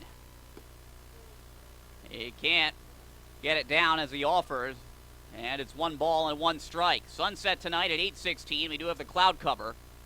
Definitely a lot darker right now than it might be, but still, we're running out of daylight. Not pretty by Fitch. Got to make contact. Just got to drop it down. Giving yourself up. Pitch gets the bunt down, but it goes foul. 1 ball and 2 strikes, and now we'll see how they play things here. Yeah, Matt Davis waiting in the on-deck circle. Fitch looking for the signs from the Whitecaps' third base coach, Ryan Smythe. Whitecaps getting out, hit 9-6. Not sure how many bunts Fitch has laid down at Louisville, but it's just not something he looks 100% comfortable doing right now. Got to be able to get it down, though, in this situation, as he is showing a bunt again. And he will bunt it foul, and Fitch is down on strikes on the foul ball bunted on the 1-2 count, so strike 3. And the runners will stay put, and now it's Matt Davis up to the plate. That's just not good.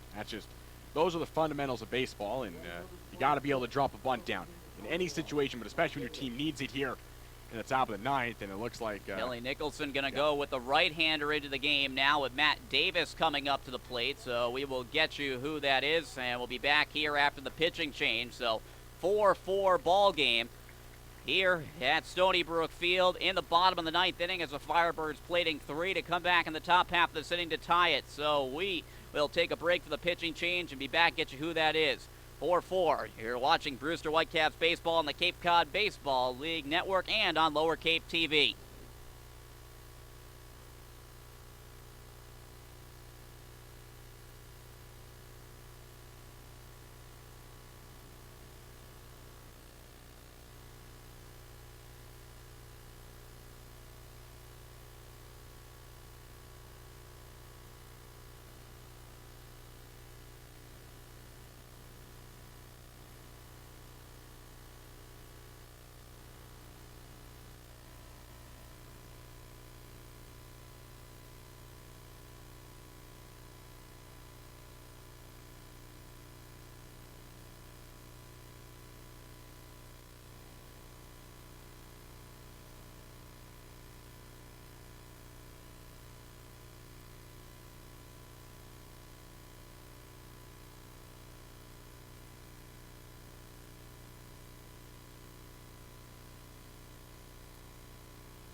New pitcher into the ball game for Orleans is Brandon Belak, as he comes in with 1 out as Colby Fitch struck out trying to get the bunt down on 1 and 2. As it's a lefty-on-lefty matchup with that left-hander in there, as Zach Logue starting out the inning, so they will give way to Belak, who is their closer, as want him to close this one out probably for the tie now in this spot, as I don't think we'll be going any more than 9 tonight. Gotta agree with you on that. Not enough daylight to probably go a full 10th inning if need So be. here are the numbers for Belak. 1-0, 1.74 ERA, making appearance number 11. 3 saves, 10 1/3 innings pitched, 13 strikeouts, a walk, and 10 hits allowed. Last appeared in a game against YD back on July 8th. Allowed a run in that inning of work on 1 hit and struck out 2, faced 4 batters. So Matt Davis with Jordan the winning run. That's Bryce Jordan at second, Brent Rooker at first. Pitch runs inside to Davis. The count 1-0. Another 3-hour plus game that we see ourselves with at Stony Brook Field. Has been really a theme this season.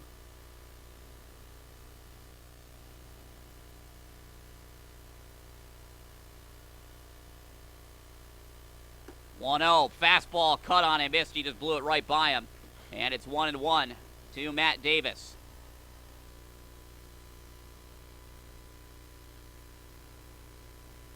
Davis with 18 runs batted in.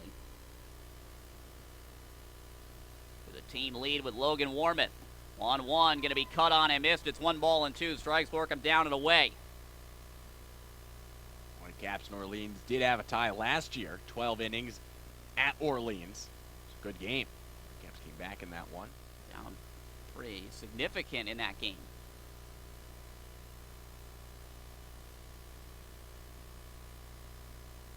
One, two in the dirt, and I think we got a missed sign as Jordan is caught. They will take their time, and he's able to escape back in to second base as Lugbauer did not throw it right away.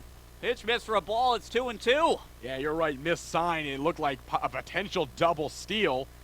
And somebody missed a sign as the runner on first base went to second. Runner at second base in Bryce Jordan got held up. And Lugbauer, trying to get him in a rundown, threw to second too late as the runner at first got back in too.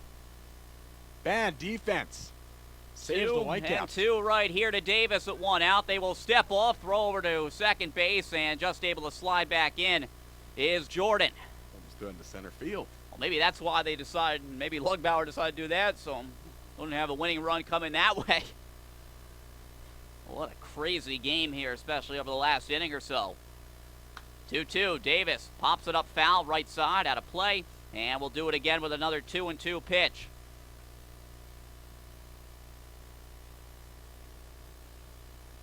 Whitecaps trying to walk off to keep their winning streak going to make it 3 games. If they do get the tie, it'll be points then in 3 straight. 2-2. Breaking ball missing in the dirt. It's a full count. 3-2 now with 1 out. And you have Zach Hagen waiting in the on-deck circle. There's no action. This game's on BLAC right now. For Orleans, Whitecaps bullpen is quiet. Figuring this one's going to be over. As remember, their pitcher who was on the mound got ejected and Landon Hughes when he came off the field.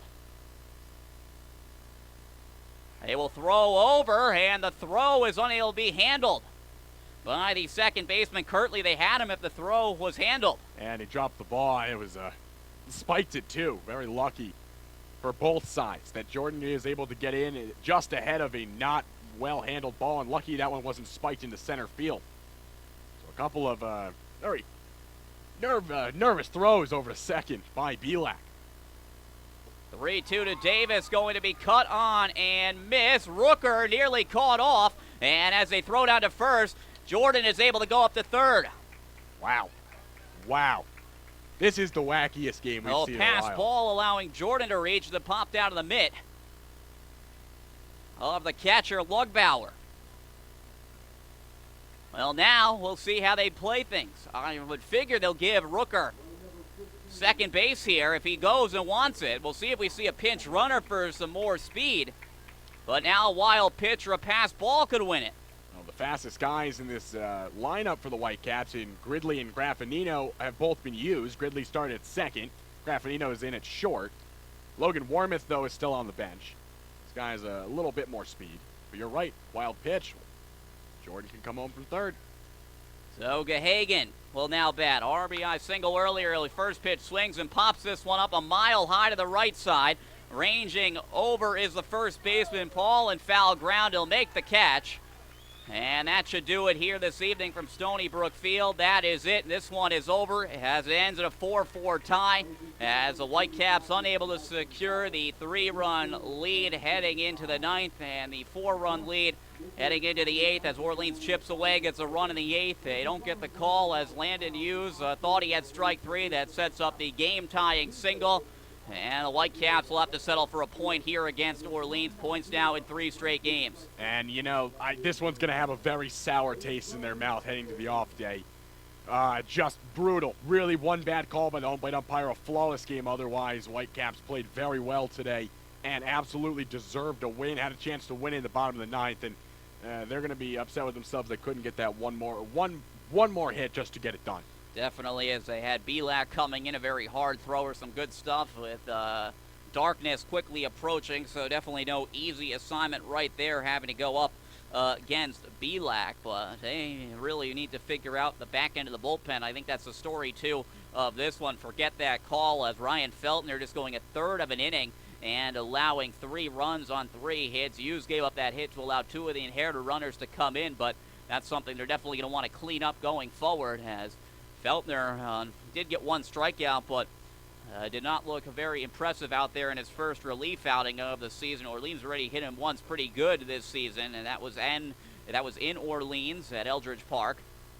We'll see how things will shake out after tomorrow's off day. They'll be on the road tomorrow against YD, so Whitecaps will get a point as they tie, so Caps will come away with something. As now we will send it over to our sideline reporter, Amanda Alvarez, who's with the Whitecaps pitching coach, Austin Straub.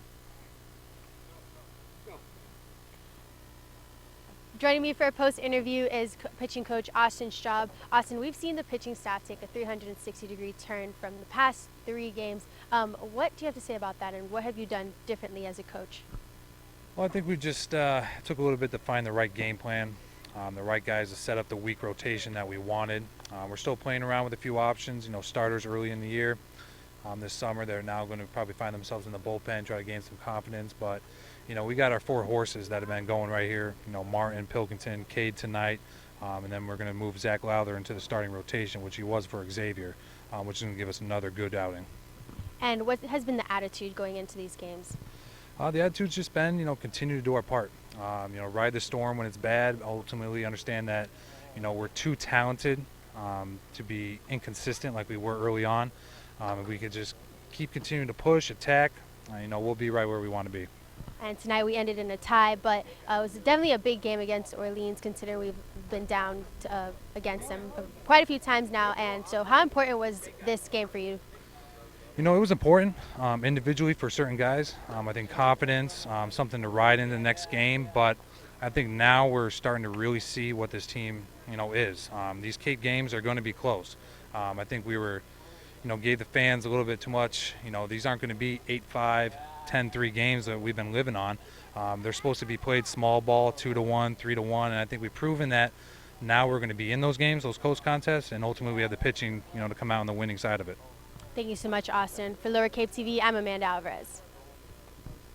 So back here at Stony Brook Field to wrap this one up. Whitecaps get the tie 4-4 against Orleans. The bullpen, unfortunately, not being able to get it done once again in the late innings, as blown save for Landon Hughes as he gets charged with that, even though the runs all were charged to Ryan Feltner, who tried to finish it off at first. Whitecaps will have to settle for 1 point. They're 11-14-1 now on the season. Orleans will go to 13-12-1, so their 2-game winning streak will come to an end here this evening. The Whitecaps have a 3-game point streak, 5 points now for the Whitecaps over the last 3 games, and Orleans' 1-game winning streak will come to a close. Whitecaps wasting some good pitching from Cade McClure and also the newcomer in Max Herman, who went 3 shutout innings. So Whitecaps will have the off day tomorrow, and they'll just be looking to regroup when they take on the YD Red Sox. And Zach Lowther is on the mound at Red Wilson Field in Yarmouth on Tuesday.